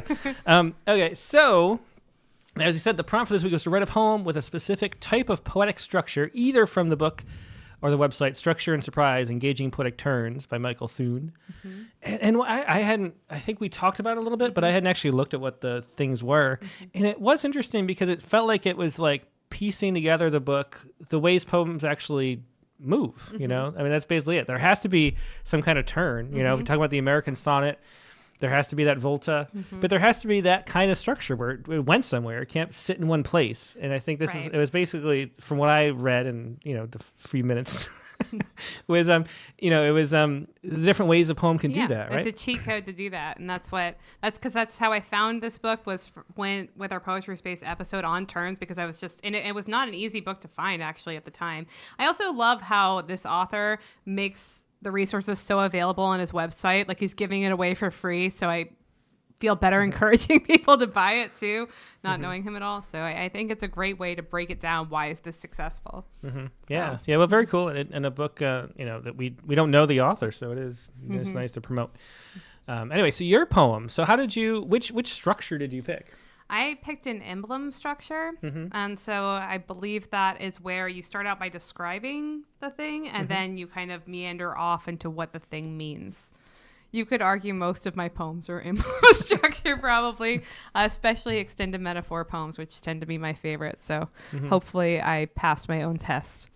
All right. Yeah. Well, it's a great structure, and this is a really good poem. So let's hear it, Katie. I don't think you've read it yet. I did. It's right here. And I did, actually. Teasing you, said okay. Okay. Okay. Pilot's Glory. At first, I thought it was just a dice roll of delirium. So many hours into traveling back home from a stream of salmon leaping up. But the glory persisted, egg-like, as if the twinkle in the eye of humanity had flown out, the rainbow ring hovering over a sea of snowflakes. And in the center of that circle, the shadow puppet of our plane, a toy from some quarter machine. Yet I had the only open window shade. I wanted to shout, "Look!" But when I tried to tell the flight attendant, she smiled and handed me the whole can. So I sipped the Coke. I tore open the foil packet. I munched the stale peanuts while I lamented the dim light of my ability to share this. How many miracles fly around unseen? No way to know if I'm awake now or in the halo of a dream. Yeah, well, beautiful poem, like I said, and Thank and I can attest, all true. I know. I wrote you out of the poem is the only thing that's not, because it's not as dramatic as if it's like, and I turned to my husband and we marveled at the pilot's glory together. That was not, but it was true that I was the only person with my window shade open, and the flight attendant actually yelled at me. He told me I needed to close it later. He did. Was that the same flight? No, it was a different flight. Sorry, it was a long travel day. It was. We're back.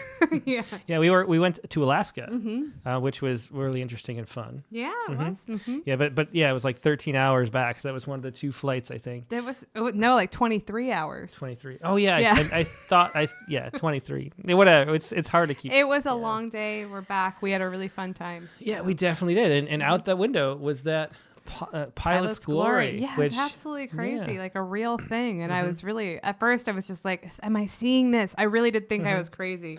Yeah, and we should say too, Katie's mother was a flight attendant. She flew a ton when she was a kid. Yeah. And really her whole life you've been flying a lot. Flying a lot. To not see that before. I know. And in fact too, we only just got back and I only just wrote this, so I haven't asked my mom if she'd seen one before. So I'll have to find out. But Nate Jacobs chimed in that he saw one on when I posted this on Facebook. Oh, so. nice. So, but I think he's lying. No, I'm just kidding. All right, so that's Pilot's Glory. That's Katie's poem. And then mine, I did the list with a twist. Nice. Which is, it was one of the other sections down there, and you make a list, and then you have a twist, and that's pretty... It sounds also like a dance move. Yeah, so it that's definitely exciting. does. So I was just like, what could I list? And then I was trying to think of the first thing that popped in my mind, and then this first image did, and then where could I go with that? And so I'd figure out, it was fun to like list some things and see how you could twist, I guess. So here you go. This is all the things I might remember if I went. The pinky ring you sometimes wore, flat onyx set square in a gold band. Your watch's leather strap, the face a checkerboard of tiny metal squares. The glasses you'd push up the bridge of your nose with an index finger. Your one suit, navy blue, single-breasted, heathered stitching, a stiff white shirt, and what you called a power tie. Its silk a waterfall of purple hues. The cheap caskets, polished pine, the most anyone alive would pay for. So there's my twist at the end of my list. That's a really good poem. Thank I'm you. impressed you wrote that in the amount of time. I know we've been You can talking see so how- much about writing poems quickly, Even fix but I the can typo. attest you wrote this poem very fast. That's great. Yeah, well, thank you. And then, so it's nice to get back into poems and the prompt lines and everything. We did take some time off. We were just having fun on the cruise, really, you know. Yeah, and I wrote. You did write, but you know that's like breathing for you. So I like though how Abby was talking about collecting and everything too, because it is, I feel like I just on vacation or when I go anywhere weird, I'm collecting. It almost feels like thievery at a certain point. Yeah. It also justifies more vacations, maybe. Yeah, well, to that's collect the point. more. I have to collect and collect. All right. Well, let's see. We got a lot of people on the lines. Let's go first to Kimberly Gibson Tran to see what you've all got. Hey, Kimberly. Hello. Hi. Good to see you. It's been a little while. Good to I'm see really, you. really busy in the summers, but I'm gonna make my way back here more frequently. Well, I'm definitely. glad you're here right now. That's great. So, Katie, I also did the emblem Oh, structure. cool. I wanted to do the metaphor one, but metaphors are kind of hard to pull off. But I keep a lot of like notes in my phone and like of just little things I think could be a poem. And so like I was like, what could I use as like a metaphor? But like I couldn't quite get a metaphor, but I think I got what might be an emblem, like a symbol of something. So it's a sound I hear every Friday that gives me anxiety. So Interesting. and I put it into a sonnet as well, just to do all the forms today. Wow. Okay. So this is retrieval. Friday nights, there's thunder when everyone rolls in their trash cans. Half the time I forget and grow anxious. In younger days, I never used to wonder what could happen besides rain. Instead of shuddering, I'd wander onto the pavement, drops breaking upward on the face of the road. It's insane how much I crave a warm touch of faith, a trust that one isn't given more than they're able to take, a vision of benevolence tugging the strings. Much of what I wish isn't reasonable. God get us through the season. Yeah, well, that's beautiful. I love the form, seeing the sonnet and the way it comes through with a volta too. Yeah, wonderful. And how did you find the use of that structure? Is it something that you've used before, or was it a new way of thinking about it for you? No, it was a new way of thinking, like just kind of really the meditation part of it. I mean, I guess it's a pretty natural form, like to see something and meditate on it. But I guess it was a little different for me because it was, trying to just capture a meaning, like what this sound, like this sound having like a deeper resonance. And it's not really a metaphor; it's just another. Just a reminder of the scary things you can't control, especially Texas storms and yeah. Well, I appreciate the reminder to write down or take little snippets. I know David Kirby's super big on having a book of bits, and I really need to do that because I'm always like, I'll remember, and then I never do. So Yeah, it's good. I just use the phone notes that's great. app while I'm on a walk or something. Yeah. That's great. Yeah, definitely great advice. I thought you were it's a reminder to get the tornado cellar. It is. We got to clear out the We gotta art. clear out the we under have the too much stairs. art We do. under the stairs. We need the tornado room more than the art. I'm sorry to say. So. All right. Well, thanks so much for sharing that, Kimberly. Yeah. Thanks. Yeah, it's Kimberly Gibson-Tran with Retrieval. And next, let's go to Jared Campbell. Hello. Hey, Jared. Great to see you. Good to see you. I'm glad you guys saw some memorable things on your trip. Yeah, we did. Yeah, definitely. Yep. So I did the descriptive meditative structure. Mm-hmm. And I've got pain. It's been raining all day, pounding on the roof and windows. It's so loud I can't do any work. I raise the blinds and watch and listen.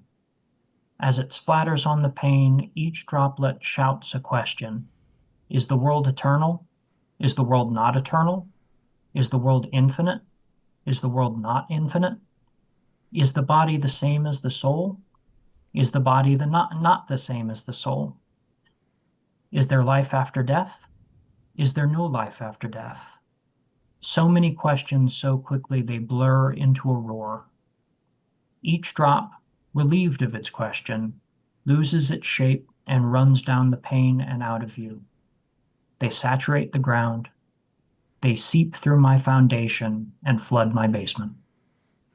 Yeah, a lot of really interesting turns in that one Yeah, too. I mean, that laid out the negation structure, but then moving somewhere surprising with it. Also, I'll listen even more closely the next time it rains, which already being a poet, that's a little dangerous. That's true. Yeah, well, thanks so much for sharing that, Thanks, Jared. Always a Jared. pleasure. Yeah. Oh, thank you. Jared Campbell with Pain. Next, let's go to Amanda Harris. I was as always listening, and I'm like, oh my God, am I going to be picked? So yeah. All right, so this was an interesting challenge, and I wasn't sure what to go with. So my poem is called Mid-Course Turn. The ground was raining, raining like a man in ruin, or a woman not knowing she was got. The ground echoed something fierce in its water and in its use of the sky as punishment. Dirt applauded, and in its own way, its own language. Nothingness tilted. Yeah, really interesting. Was that mid-course turn one of the structures? I think it was one that I had found online, and I got a sense of the language. I was like, yeah, this is something I really want to do. Yeah. Well, very cool use of that. Thanks for sharing that, Amanda. Thanks, All right, thank you guys. Yeah. It's Amanda Harris with mid-course turn. Let's go to Jeff Stumpo next. Hello. Hi. Hey, So you Jeff. caught me as I was moving locations. No problem. Well, it looks very cool, actually. I like that. Yeah, it does look cool.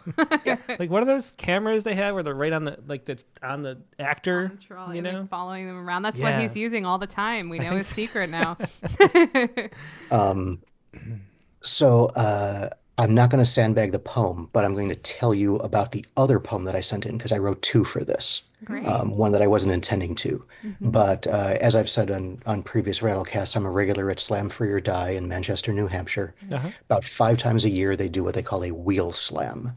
2 poets go up at a time over the course of several rounds, and the host has written words on a wheel that gets spun. That's so fun. And you have 4 minutes to write a poem Oh, using I the love word that that. it lands on. That sounds so exciting. That does. Wow. Which is a lot of fun. The audience can do it too. You just don't necessarily get to share your work.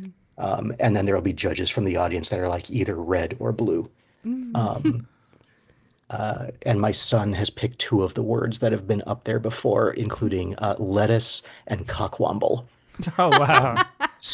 And both of those have had been used in poems. Yeah, this is the first one that I wrote. This is not the 4-minute poem, but I did submit the 4-minute haibun separately. Great. Storm Chaser. For some reason, I want to read this in a southern accent because I think it just works better. So sorry about that. Great. Someone at the party says it's threatening to storm, and I say it's offering to storm. I say it's volunteering to storm. I say it's giving away its daughter's hand in marriage to storm. I say it's second chancing to storm. I say it's cathedral into storm, Grand Canyon into storm. I say it's inhaling to storm and exhaling to storm and holding the zephyr's breath to storm. I say it's myth making to storm. I say it's math solving to storm. I say things until my mouth runs dry, and isn't that how we signal the sky after all? Isn't that how we invite the water in? That is great. It's really interesting. And I totally forgot to say, list is a twist and metaphor to meaning. Both of them. Very nice. Wow, nice. Really worked them both in there. I have to say, I'm feeling list with a twist envy after those who have shared their list with a twist poem. That was great. I do want to say more creatively about the storm. I think my favorite may be the cathedraling to storm. That's great. And the canyoning. Yeah, those are great. Yeah, those are really good. Yeah, really fun, Jeff, as always. Yeah, Thanks. Having lived in Texas, I can speak to the storms there. Yeah. All right, thanks, Jeff. Thanks. Take care. Yeah, Jeff Stumpo was Storm Chaser. I love the 4-minute poems where all like, it takes us a week. Just like 4 minutes. Yeah, exactly. All right, let's go next to Dick Westheimer. Hey, team. Welcome Hi. back. Dick, yeah, great to see you. Yeah, that 23-hour flight might be one reason why I would not go to Alaska. Yeah, it was a long. It was 7 a.m. We got home 7:30, something like that. Something like that. Yeah. Slept really well last night, though. Yeah, we did. Oh, This is yeah. one of the reasons I was so late with my poem. We had to have sleep till 1 p.m. Debbie went to Fairbanks in late winter for visit some friends, and I would have loved to, but not on an airplane for 23 hours. Yeah. Well, I will jump right to not right to, obviously, I engaged in some lovely small talk. But my poem is so one of the things I found about these prompts is that, or the list is there, many of them were just sort of things that you do sometimes, like that poems demand. So it was I found it a little challenging to choose one and then enforce it on a poem. Hmm. Um, I chose the Epiphanic, which is sort of, Duffy's farm, lying in a hammock on Hmm. Duffy's farm and wherever it is the idea, the ideal with, the setting the scene and then that Mhm. epiphanic last line. I just couldn't make it happen. So it's also partly a descriptive meditative structure. And I was reading some Georgics, which are sort of these rural instructional sort of how-to poems, and I thought Hmm. I'll just combine all three. So Interesting.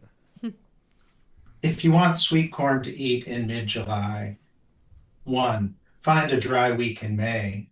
After you've changed the oil in your tiller, after you've greased its bearings and shafts, after you've checked the sky for signs of rain, pull the cotton cord 3 times until the engine catches.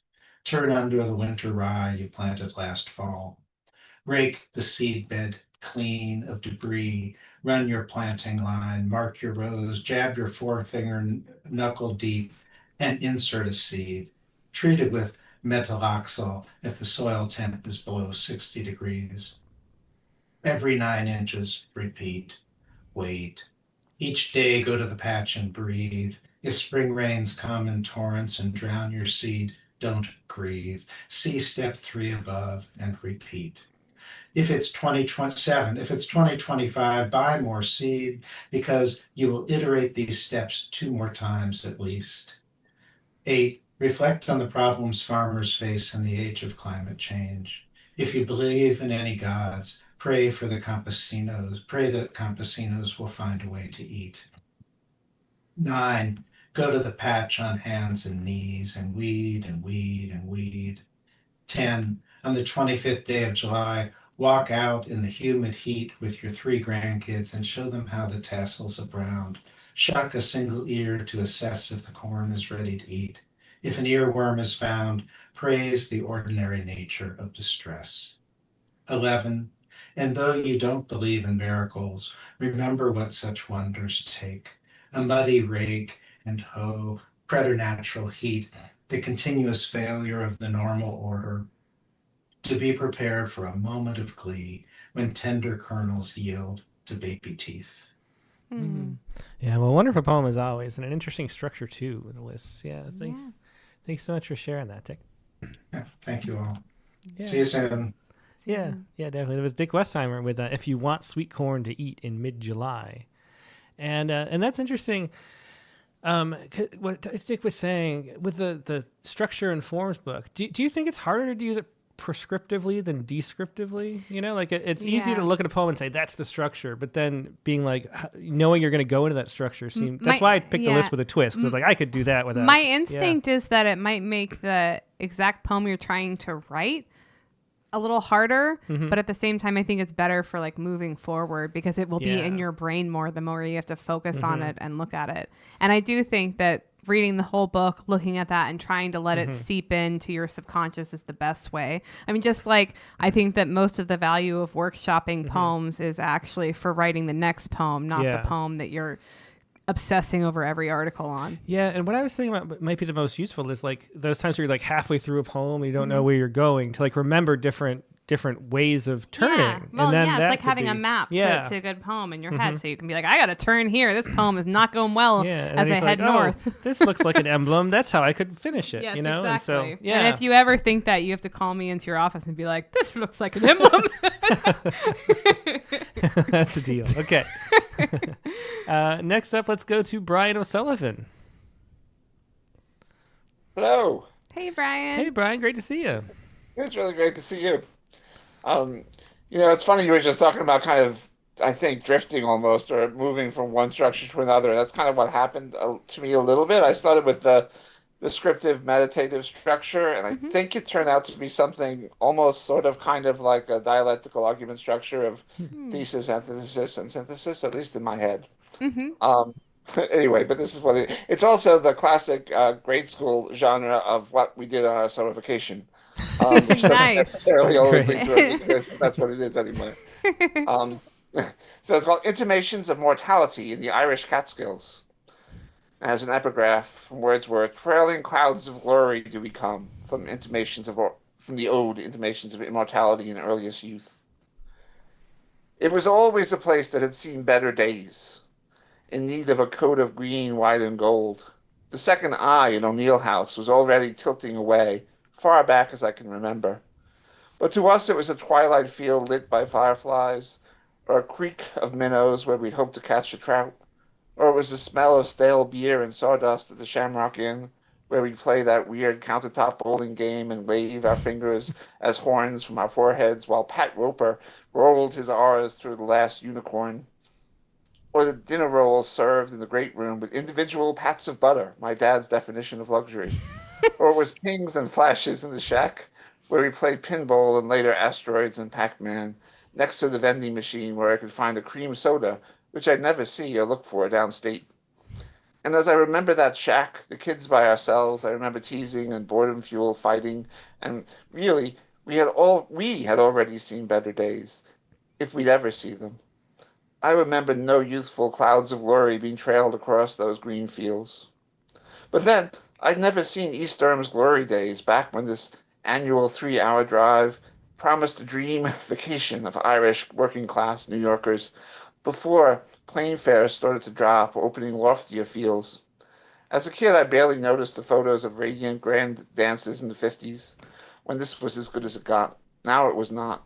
And we'd be dreaming of flying to Ireland or to Royal Caribbean waves next year. But on a pilgrimage walk that the activities director led through the woods behind the softball field, to a statue of Mary with chipped powder blue paint, I didn't know to pray for something someday that would somehow not be belated. Yeah, I love that ending, and Yeah. it's really great Thanks. the use of the but. Yeah. There's so many poems, that are great. Use that but, and then there's like an anticipation, like you want to get to that, and then it gets to that last line and really highlights. It's I like the really structure funny of you that, mentioned that because in my poem, I had too many buts on the first draft and I had to change it to yet. And I felt like I was suddenly Yeats or something. I was like, yet. But I had to. Like, you get to say but 10 times in a short poem. That is true. But anyway. I was thinking of changing my second one to and, so that's interesting. That is funny. It's funny. Oh, I also have to say I love the idea of the individual pats of butter being that's to me the definition of luxury is when you get a half lemon with like the cheesecloth around it. Like that is like the first time I saw that, I was like, I have made it I don't in know life. if I've never had it. We got to go out more. Yet you have actually at the seafood place that we went to last year for dinner. I remember. Okay, oh, nice. Okay. Well, they're very cool. All right. Thanks so much, Brian. Thanks, Brian. Yeah, Brian O'Sullivan with Imitations of Mortality in the Irish Catskills. Next up is Hemant Malik. Hi. Hi, Hemant. Hey, Hemant. Great to see you. Hi. You too. Thank you. Welcome back. I agree with what Dick said and what you said just now. I felt I was manufacturing, and so I was getting cranky with it. But I can see the benefit. It's like a muscle, you haven't worked. I can see the benefit in at least knowing what might be missing in a poem. Yeah, So good way to it put will it. be useful. I'm sure it will be useful. I don't know how well I did this one. Mine is metaphor to meaning. Okay, on roads, thighs, and playgrounds. My thighs hold the burn of the twisted roads I've climbed, the stairs I trudged up to the home I raised my children in, fighting the urge to jump. Pucker just above my knees. The streets of loves that curved like embraces, then turned sharp corners and scaled mountains, have polished the skin to a swollen alabaster sheen. I watch a capillary and imagine I hear the beeps as it tracks my vital signs.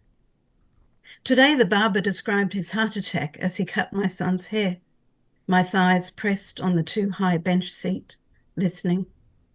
We walk and hold what we learn. As I place my warmed hands on my face while the Big On yoga video plays, and the woman tells me, love yourself, you are a warrior. I want to love my thighs. So I lay my hands on my legs, tuck my skirt under, hold my breath, and slide. I don't need to please anyone anymore. Yeah, I love the turn there too, and the meaning metaphor to meaning structure. Yeah, I love the declarative line though. We walk and hold what we learn. It's really nice too. I think it was very effective, although I run the risk of like whenever anyone expresses not liking their poem much, reassuring them. But in this case, I'm going to because I think that was a good poem for sure. Thank you. Yeah. Thank you. Thanks, Emmett. Thank you. There's Hammett Malik with On Roads, Thighs, and Playgrounds. Next, let's go to Nate Jacob. Hey, guys. Hi. Hey, Nate. Great to see you. Good to see you guys. Hey, I found this cliche critique structure, and that's where you take something super cliche and you respond to it to correct it, counter it. Yeah, that's a good one. And in poetry, if anything's more cliche than the way we tend to read "The Road Not Taken," I haven't found. So I'm responding to that. Nice. The title is Miliarium Aureum, All Roads Lead to Rome, which is based on a monument built by Caesar back in the first century that had the mileage from Rome to all the known cities within 1,000 miles. And then obviously I'm going to quote Robert Frost. I took the one less traveled by, and that has made all the difference. Go back, Robert, to the beginning and go there hungry. Go find one other way of wending one's way, best from point A, past a fork, to point B or C, which, as ends go, ends up being quite simply a briefest parting from the path you'll tread, only to arrive either way at the other yellowed end, the same end for any and every time. And the difference, if any, though small, will only ever be in the path itself. No difference at all in where you've arrived, only in how. And that sigh in your throat, your eye wet with waking dreams of having become something new entirely, will be for you the difference, the newest you of all, about to arrive to wherever else you'll be, no matter the choice you make at each fork, no matter the fork itself, no matter the paths. Every path you'll ever roam leads only to you. Yeah, well, that's a great last line. It's one of those memorable phrasings of it. And way to correct Robert Frost. It is funny because I wonder what I would have thought if I'd read this right after I read that poem for the first time in fourth grade, because it was like, I know we talked about this poem a lot on the Poetry Space. I don't know which episode, but we got there at some point, Nate, with it.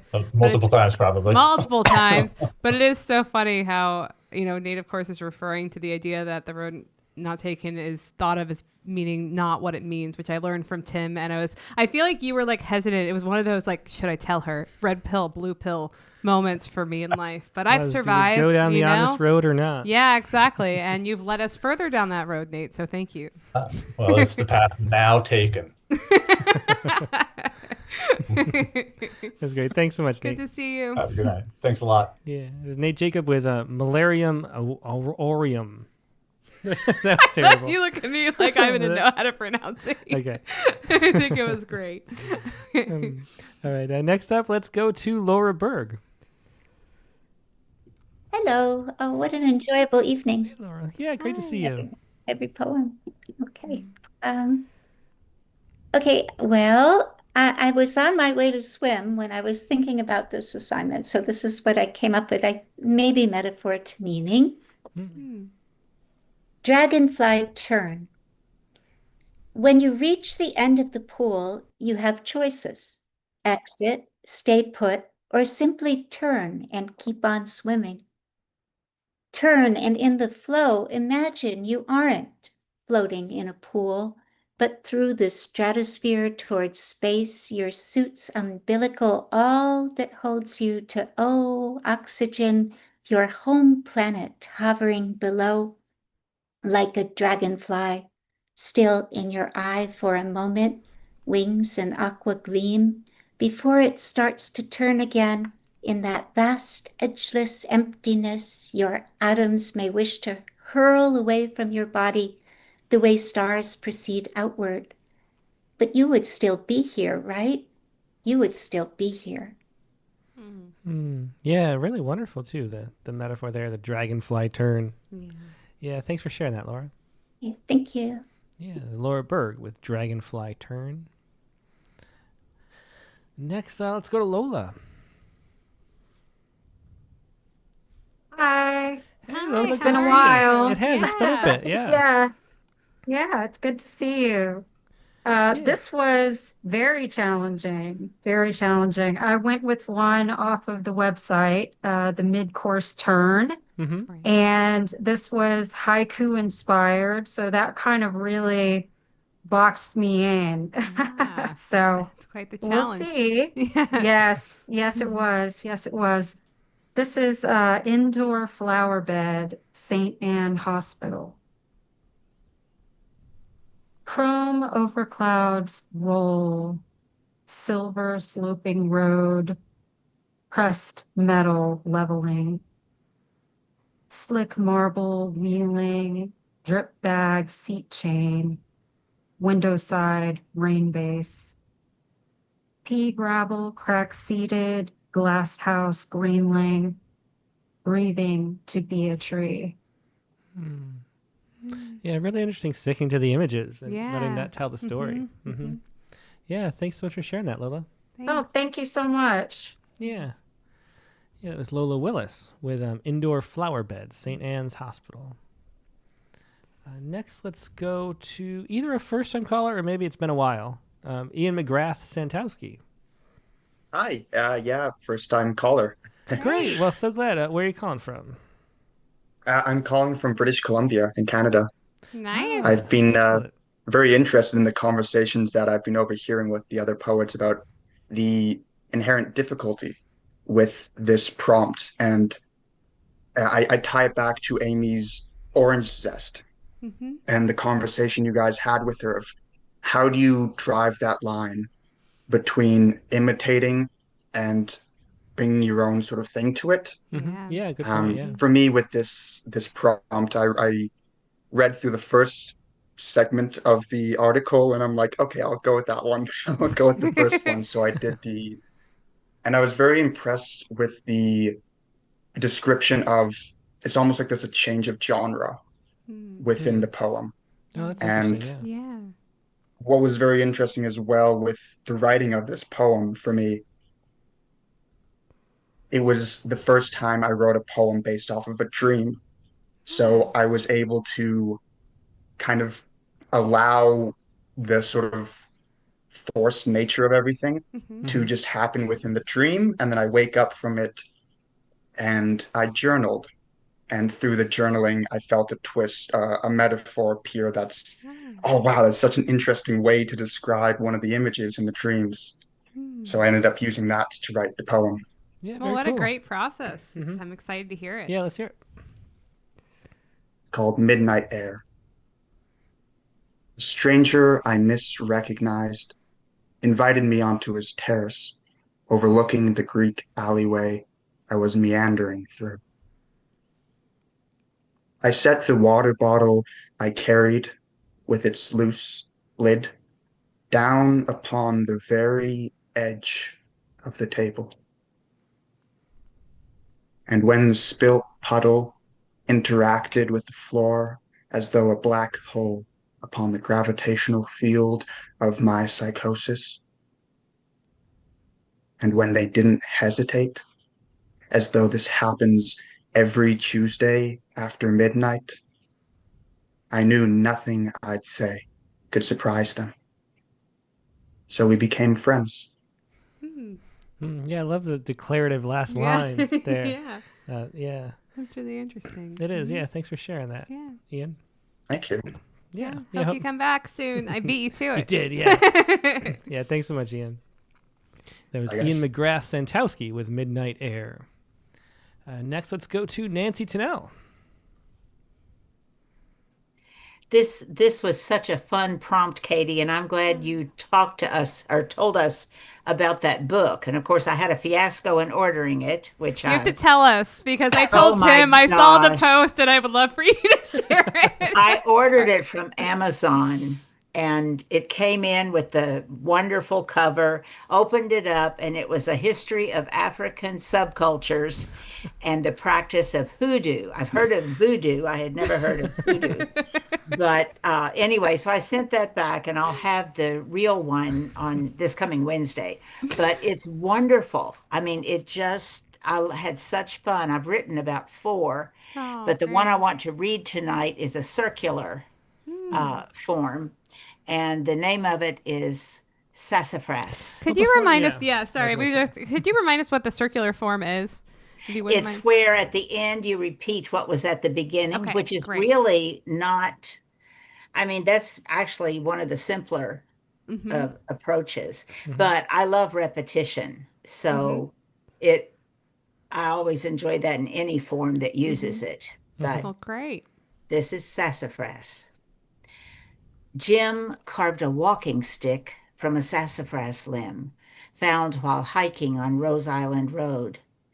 Sassafras trees offer gifts beyond their beauty, aromatics and teas, medicines for healing. For lovers of nature, this may be well known, and Jim too was aware of these sassafras giftings: the cinnamon citrus bark that coated its roots, edible leaves, or the finely ground powder stirred in to thicken a gumbo or soup. He cultivated his garden, took care of his family, loved being outdoors, loved all of his memories. Jim could retrieve what was cast aside, broken, and resurrect beauty from it, offer restoration. He preserved wood in carvings, spoke wisdom in stories, showed everyone the depths of his generosity. A fallen branch found salvation when pulled from a ditch, carved smooth by hand, and then carefully sanded. Sealed and shining, it became a gift from him after Jim carved a walking stick from a sassafras limb found while hiking on Rose Island Road.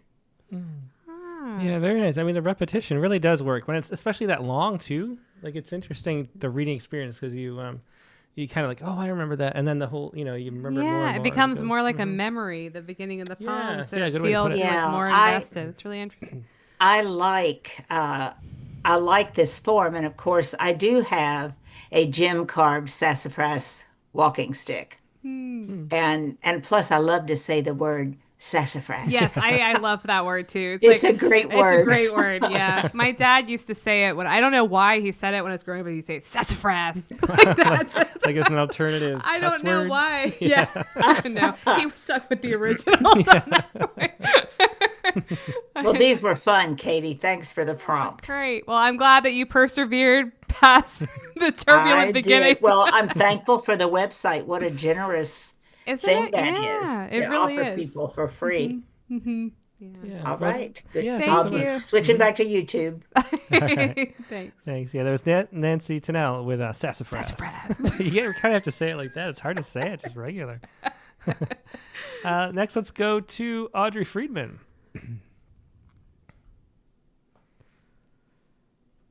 Good evening. There you are. Hey, Audrey. How you doing? Good, very good.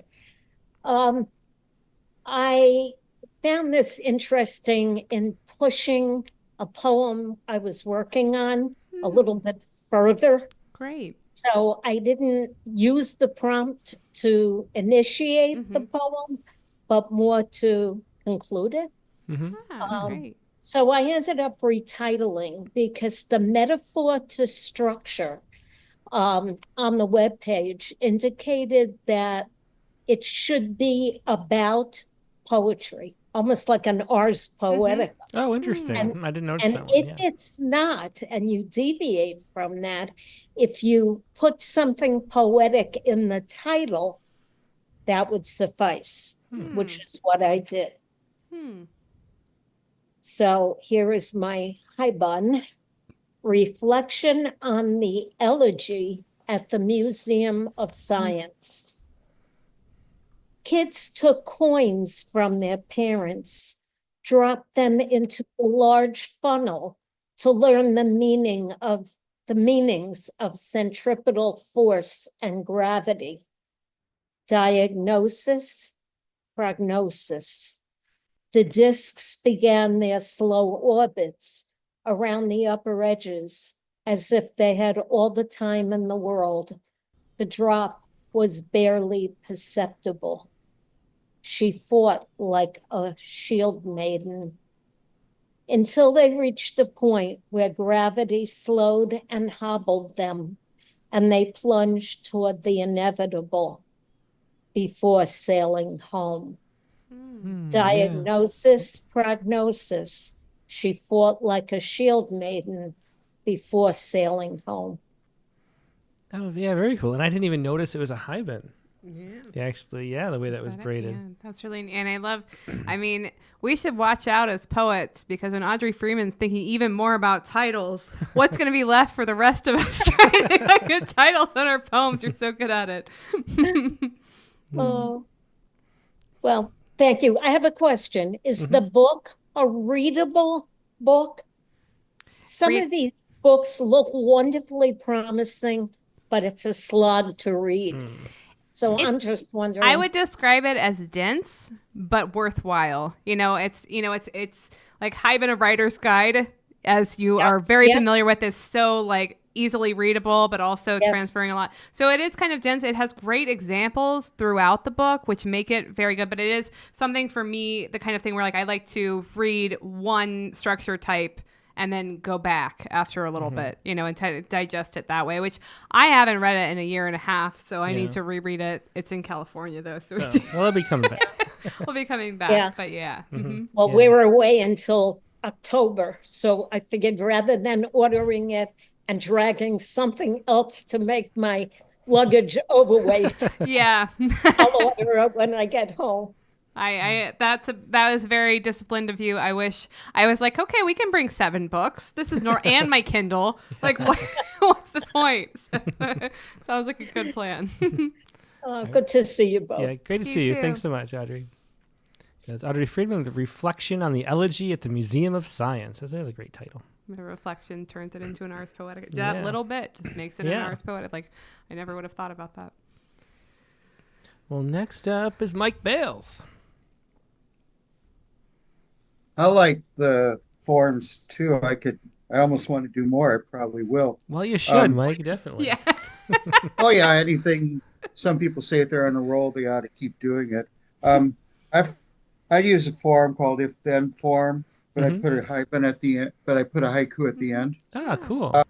I first thought it was about opposites. I also thought that about the circle poem, but when but looking at this poem, I think it's almost a metaphor kind of thing. It's my poem, Passing Storm.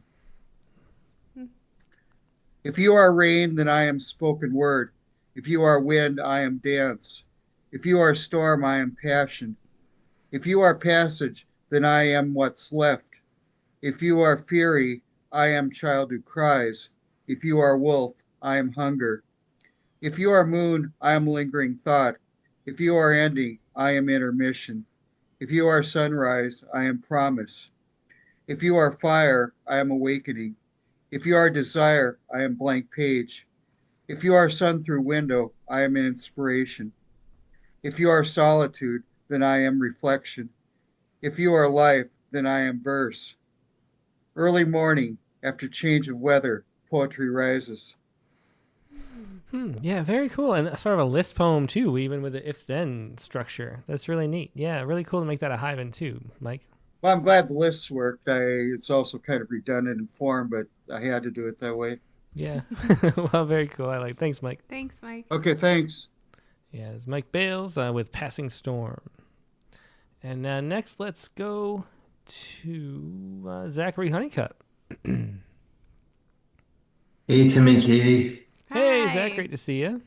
Hey, good to see you. I really enjoyed this prompt. I have Bob Ross painting with a fan brush in the corner of my computer screen. But anyway, I really enjoyed this. I think I might get the book too. I did the mid-course turn and I really liked that Linda Gregg poem. I like what Ian was saying as well, how it almost like it almost feels like it changes genre, but it doesn't. Hers didn't. It kept with I'm losing my train of thought, but yeah, so I tried to model mine kind of like hers, and I think that I kept to my reflective tone without actually changing the genre, but going somewhere completely different like she did. Yeah. Great. Okay. Yeah. Let's hear it. Silent. Have you ever looked at someone else and wondered what their life is like, who they really are? That stranger playing with their kids in the park, two older lovers walking hand in wrinkled hand, reflecting on their days. Or have you ever been the stranger, caught in someone else's gaze, when you've taken out your magnifying glass? I wonder who you've judged, misjudged, like you have the right to throw down the gavel as you invent within your head someone else's silent life. I love old cobblestone streets. They remind me of Connecticut. I was a kid and I had to go over on the ferry from New York to board a yacht where my family was gathered for the upcoming celebration. And I drank the biggest black cup of espresso. They were all doing it. Maybe I thought silently, that's what writers do.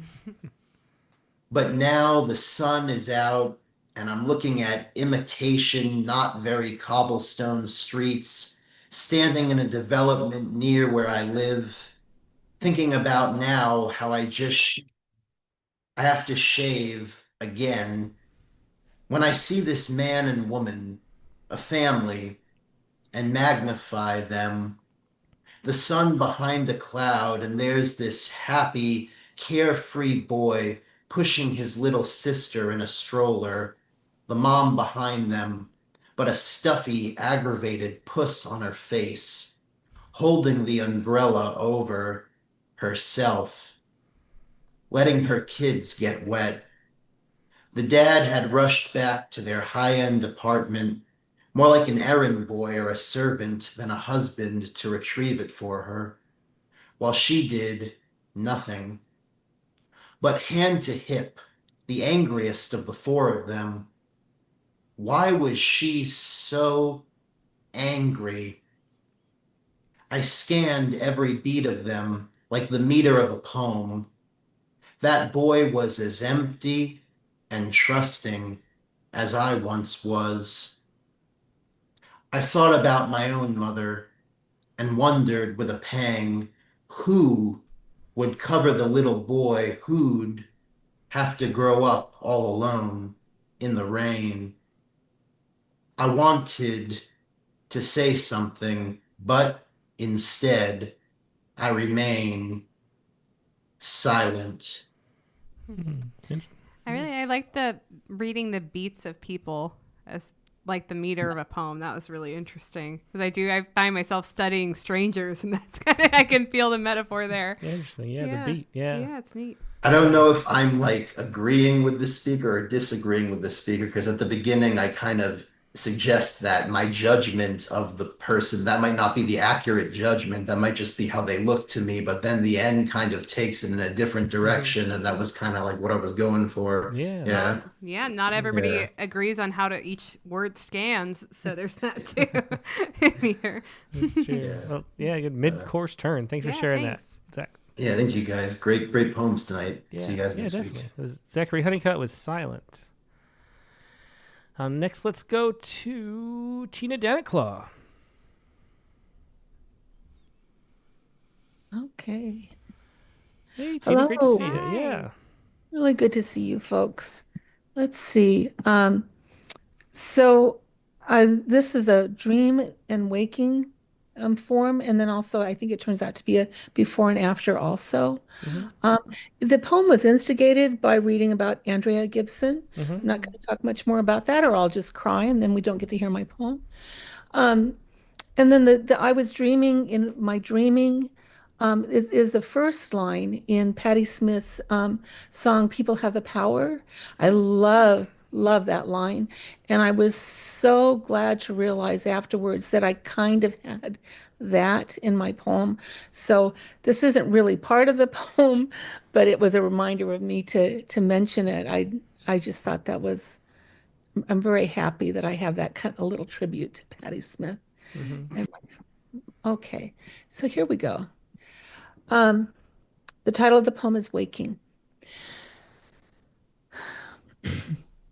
This has been a long, hard sleep, deep beneath the roots of trees, whose arms and leaves see every living thing and stand guard. This has been a gentle waking, barely roused in low light, straining. Is this a dream? I see the breaking day through shrubs that screen the world we once knew.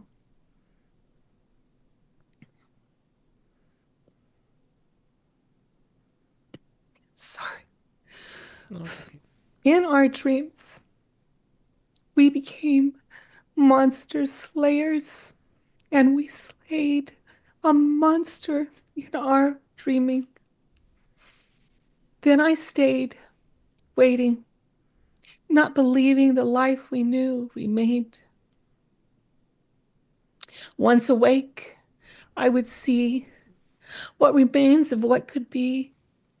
So many plans, now stepping small and glancing shy to see what remains after a long, hard sleep.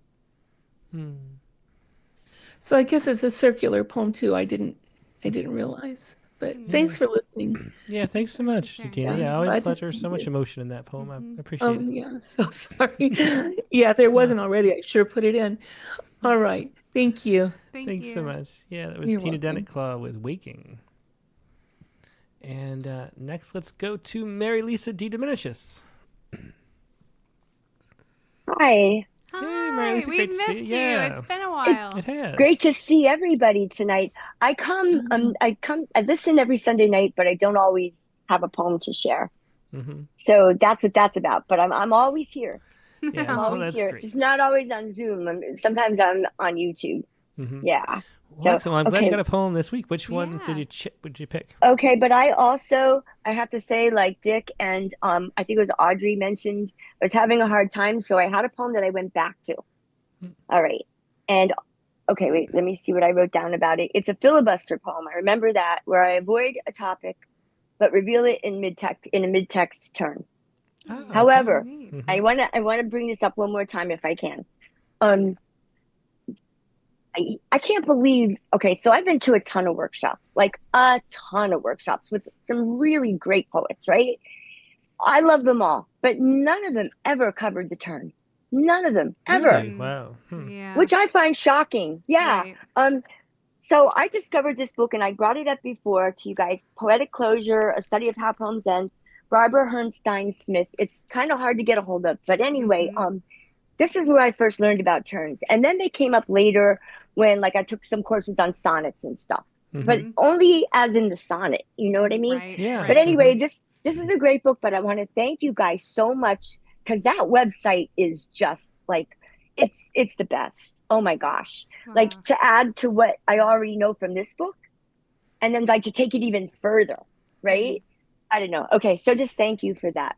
Well, I Right, think and that's I'm a good. great emphasis too on talking about turns. I have not really, unless I was the one bringing it up, heard much about that and worked outside of Critique of the Week, of course, which mentions it all the time. But it is super important, right? We really need movement and poems. So that's great. And I'm glad you brought up that book again because I remembered you brought it up before and then I forgot to look it up. This will be the time that I remember it because we need more discussion on craft. Yeah, just because it's free verse doesn't mean you just throw everything out the window, right? Exactly. We need things to go somewhere. So absolutely right. Oh my gosh. So yeah, this has been really great. Yeah, poetic closure, but it's not just about closure. It's about turns and all of that. A lot of just, yeah, like you said, how a free verse, even a free verse poem, um, has boundaries, and repetition. Okay, I'm going to be quiet and read now. I'm with you on that. I feel it is good.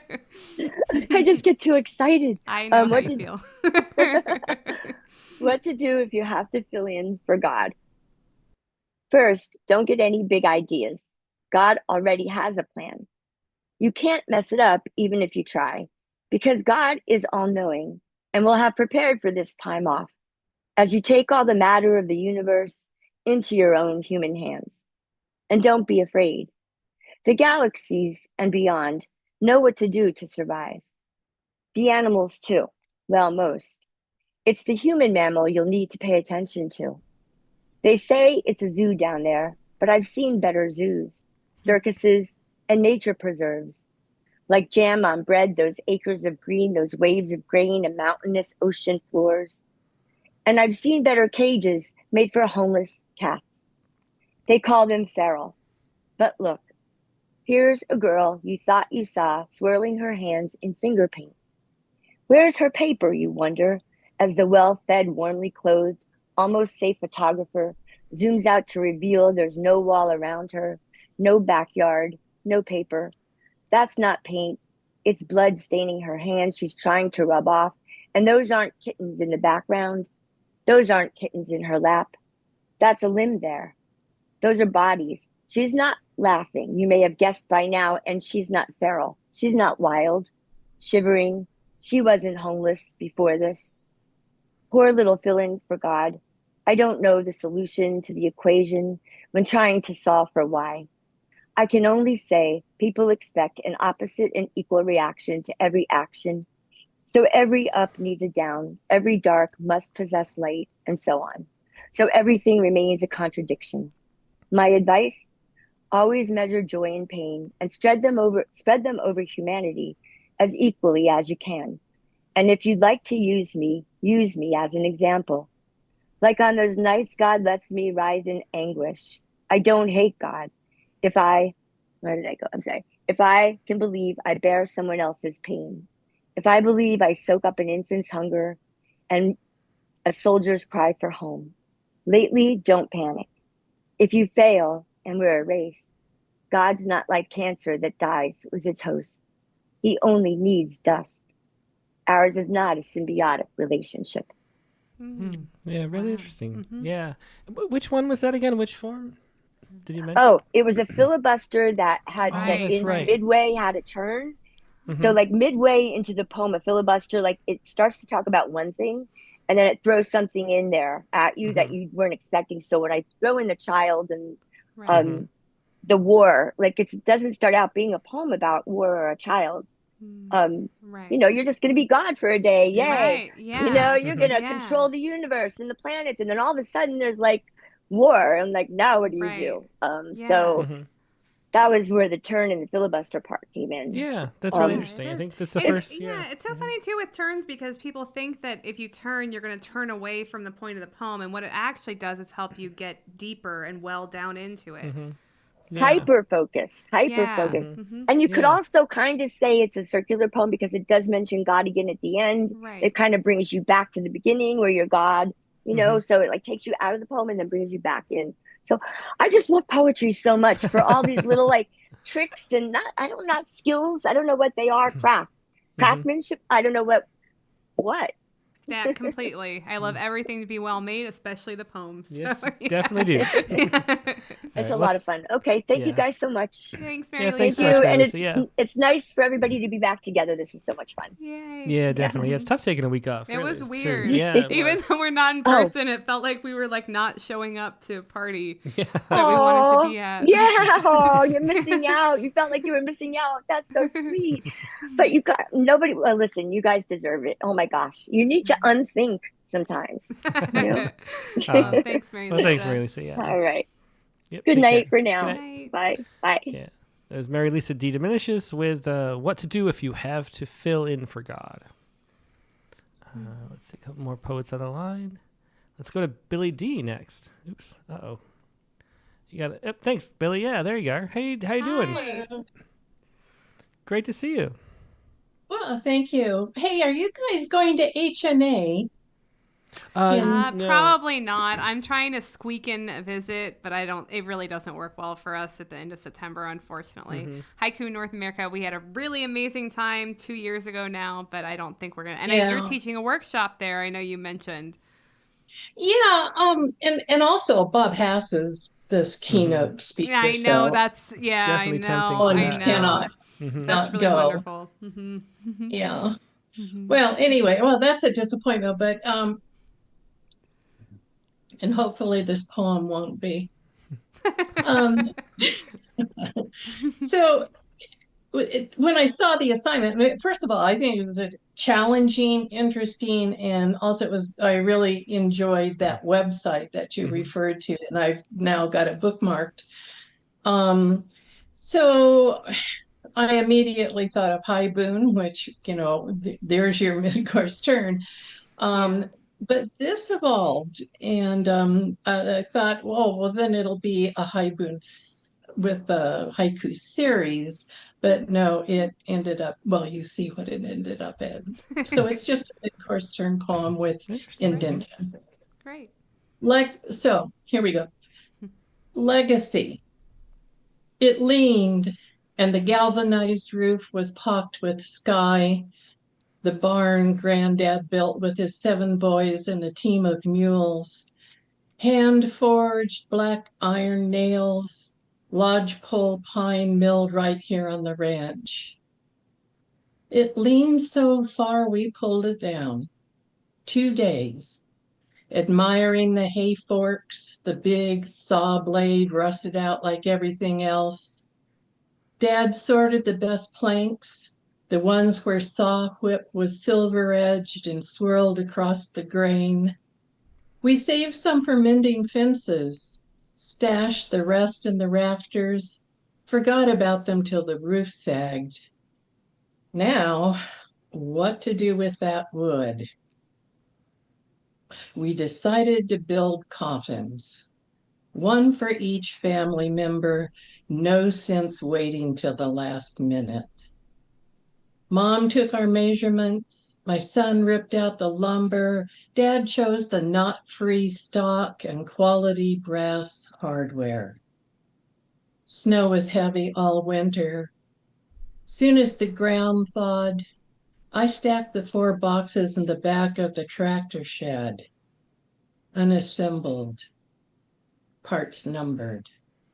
Wow. Yeah, it's I love ending on that unassembled image. Yeah. And the mid-course turn really. It's kind of a circular thing too, because it's about the disassembly. Well, I don't need to explain it. 2 kinds of disassembly. Right. Yeah, we see it. Definitely. Yeah. Great use of the form. Yeah. Thanks for sharing that, Billy. Yeah, it's Billy D with Legacy. And let's see. Last but not least on the Zoom is Ali. Hello. Hi. Hey, Ali. Great to see you. Great to see you all too. I would like to thank Katie for the prompt. I really enjoyed the website as well. Oh, great. Yeah.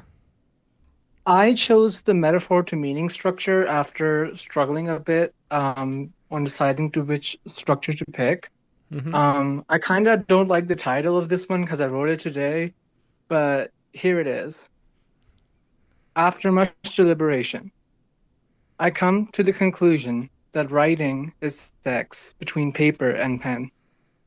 Much like the head of a cock parts the sea of legs for a sea of semen, caressing the pearl of an egg, my pen, through friction, spreads its ink onto the page, growing into beings resembling them, these poems. Yeah, really interesting. I think, it's titled, it's like off the rails would be cool. Yeah, there, Yeah, definitely. Something surprising. But I love the metaphor you used. Thanks for sharing that. Yeah. Yeah, writing my next poetry session just became sexier. So thank you for that. Yeah, well, thanks so much, Ali. Thanks. And I should refer to you as Ali, right? Yes. Okay, great. Well, thanks so much, Ali. Thanks. Yeah, appreciate that as always. Thank you. Yeah. That was Ali with After Much Deliberation. And let's see. That's going to do it for the Zoom. Let's see what Ted Bernal Guevara's got for us. And here's an interesting image. I suspect some artificial intelligence involved, but it would be very cool if this was an actual photo, too. I've seen similar ones. This is it. This is the sky. Let me fix this, too. The sky, or the boats are like they're floating in the sky. You ever see that photo? I think it's in Alan's office. Really? Where the water's so clear that it looks like this. It's a rowboat. Do you remember that one? Yeah, I do, but it's just floating. I think it's a surrealist image of boats floating. But it's an actual photograph. But this one is. No, that I one know. is. This one, yeah. This one is, yeah. This is it looks like they're tethered like they're kites, but they're boats. It's really interesting. Anyway, let's see what the poem is. All my heroes are into euthanasia. So I love that title. That's interesting. And let me get rid of this too. All my heroes are into euthanasia. They tend to build boats with ample chains for the anchor. They're unaware the ship has sailed. They're confident the anchor would do the deed. No sinking feeling. Even the porthole has no glass. They're driving with no compass, just a sense of direction. The party is so intense, the art so intoxicating, they find a way to ingest it. When they look up and measure, the mast is not tall enough. It needs more harsh wind. It needs more indecent loftiness. They forget it, too, has a motor that would run out of fuel. They forget their neck is stiff. They know of maintenance. But if they do that, the engine would multiply the pain. At any time, they urge to slip the anchor. At a speed, chains would fall silent. There's Anne, Robin, Anthony, Sylvia, was methodically into gas. That's interesting. So can you figure out which structure that is? I thought I would not read. I thought I would not read his note, so we could try to guess. I don't think know. it's the metaphor one, okay. or the emblem. There's so many. Yeah. So I don't know if it's the emblem. Well, let's see what he said. He said, "I hope this is an elegy structured poem." Yeah, okay, that fits too. Okay, of all endings, Sylvia Plath was the most elaborate and well executed. She went as far as stuffing the sides of the door into towels to protect her children. Yeah, well, thanks so much for sharing that, Ted. That was Ted Bernal.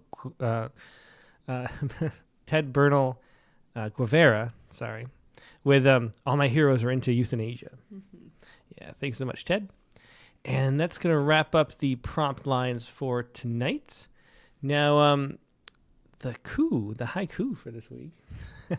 So I said we went on to Alaska and did a cruise up there, which was really fun. And on the bus ride back, which was the most amazing bus ride. It was wildly from good. Seward to Anchorage. It like was so good. 2.5 I didn't hours even get motion and sickness because I was too distracted by the waterfalls. It's like just the most beautiful scene. Really beautiful. Yeah. And so there's one thing I think you didn't see.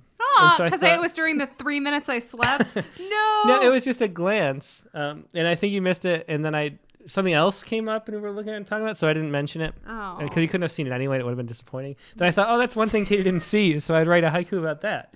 It was basically it, because it's like the one thing we didn't both see. Maybe I saw it. Maybe we'll see. I want to believe. Okay, here we go.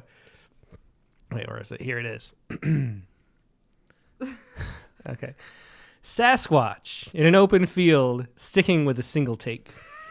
So you're asking if I saw Sasquatch on our trip? Yeah. No, I did not. I'm sorry. Well, I believe it was a scarecrow shaped like Sasquatch, but I actually did have the thought, if I don't look again, it can just always be Sasquatch. And so I didn't try to look. And then by the time I looked away. I had the window seat on the bus also, so this makes no sense. It was just a weird, I missed Sasquatch. like it flew by. Yeah, so there was Sasquatch. But you couldn't have seen it if I told you either, because it was Sorry, very that's fast. not the point. The point is you have a good haiku, so way to go. Thank you.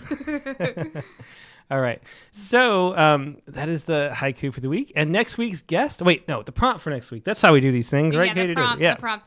And I also, first we should say, we'll just say this. Okay.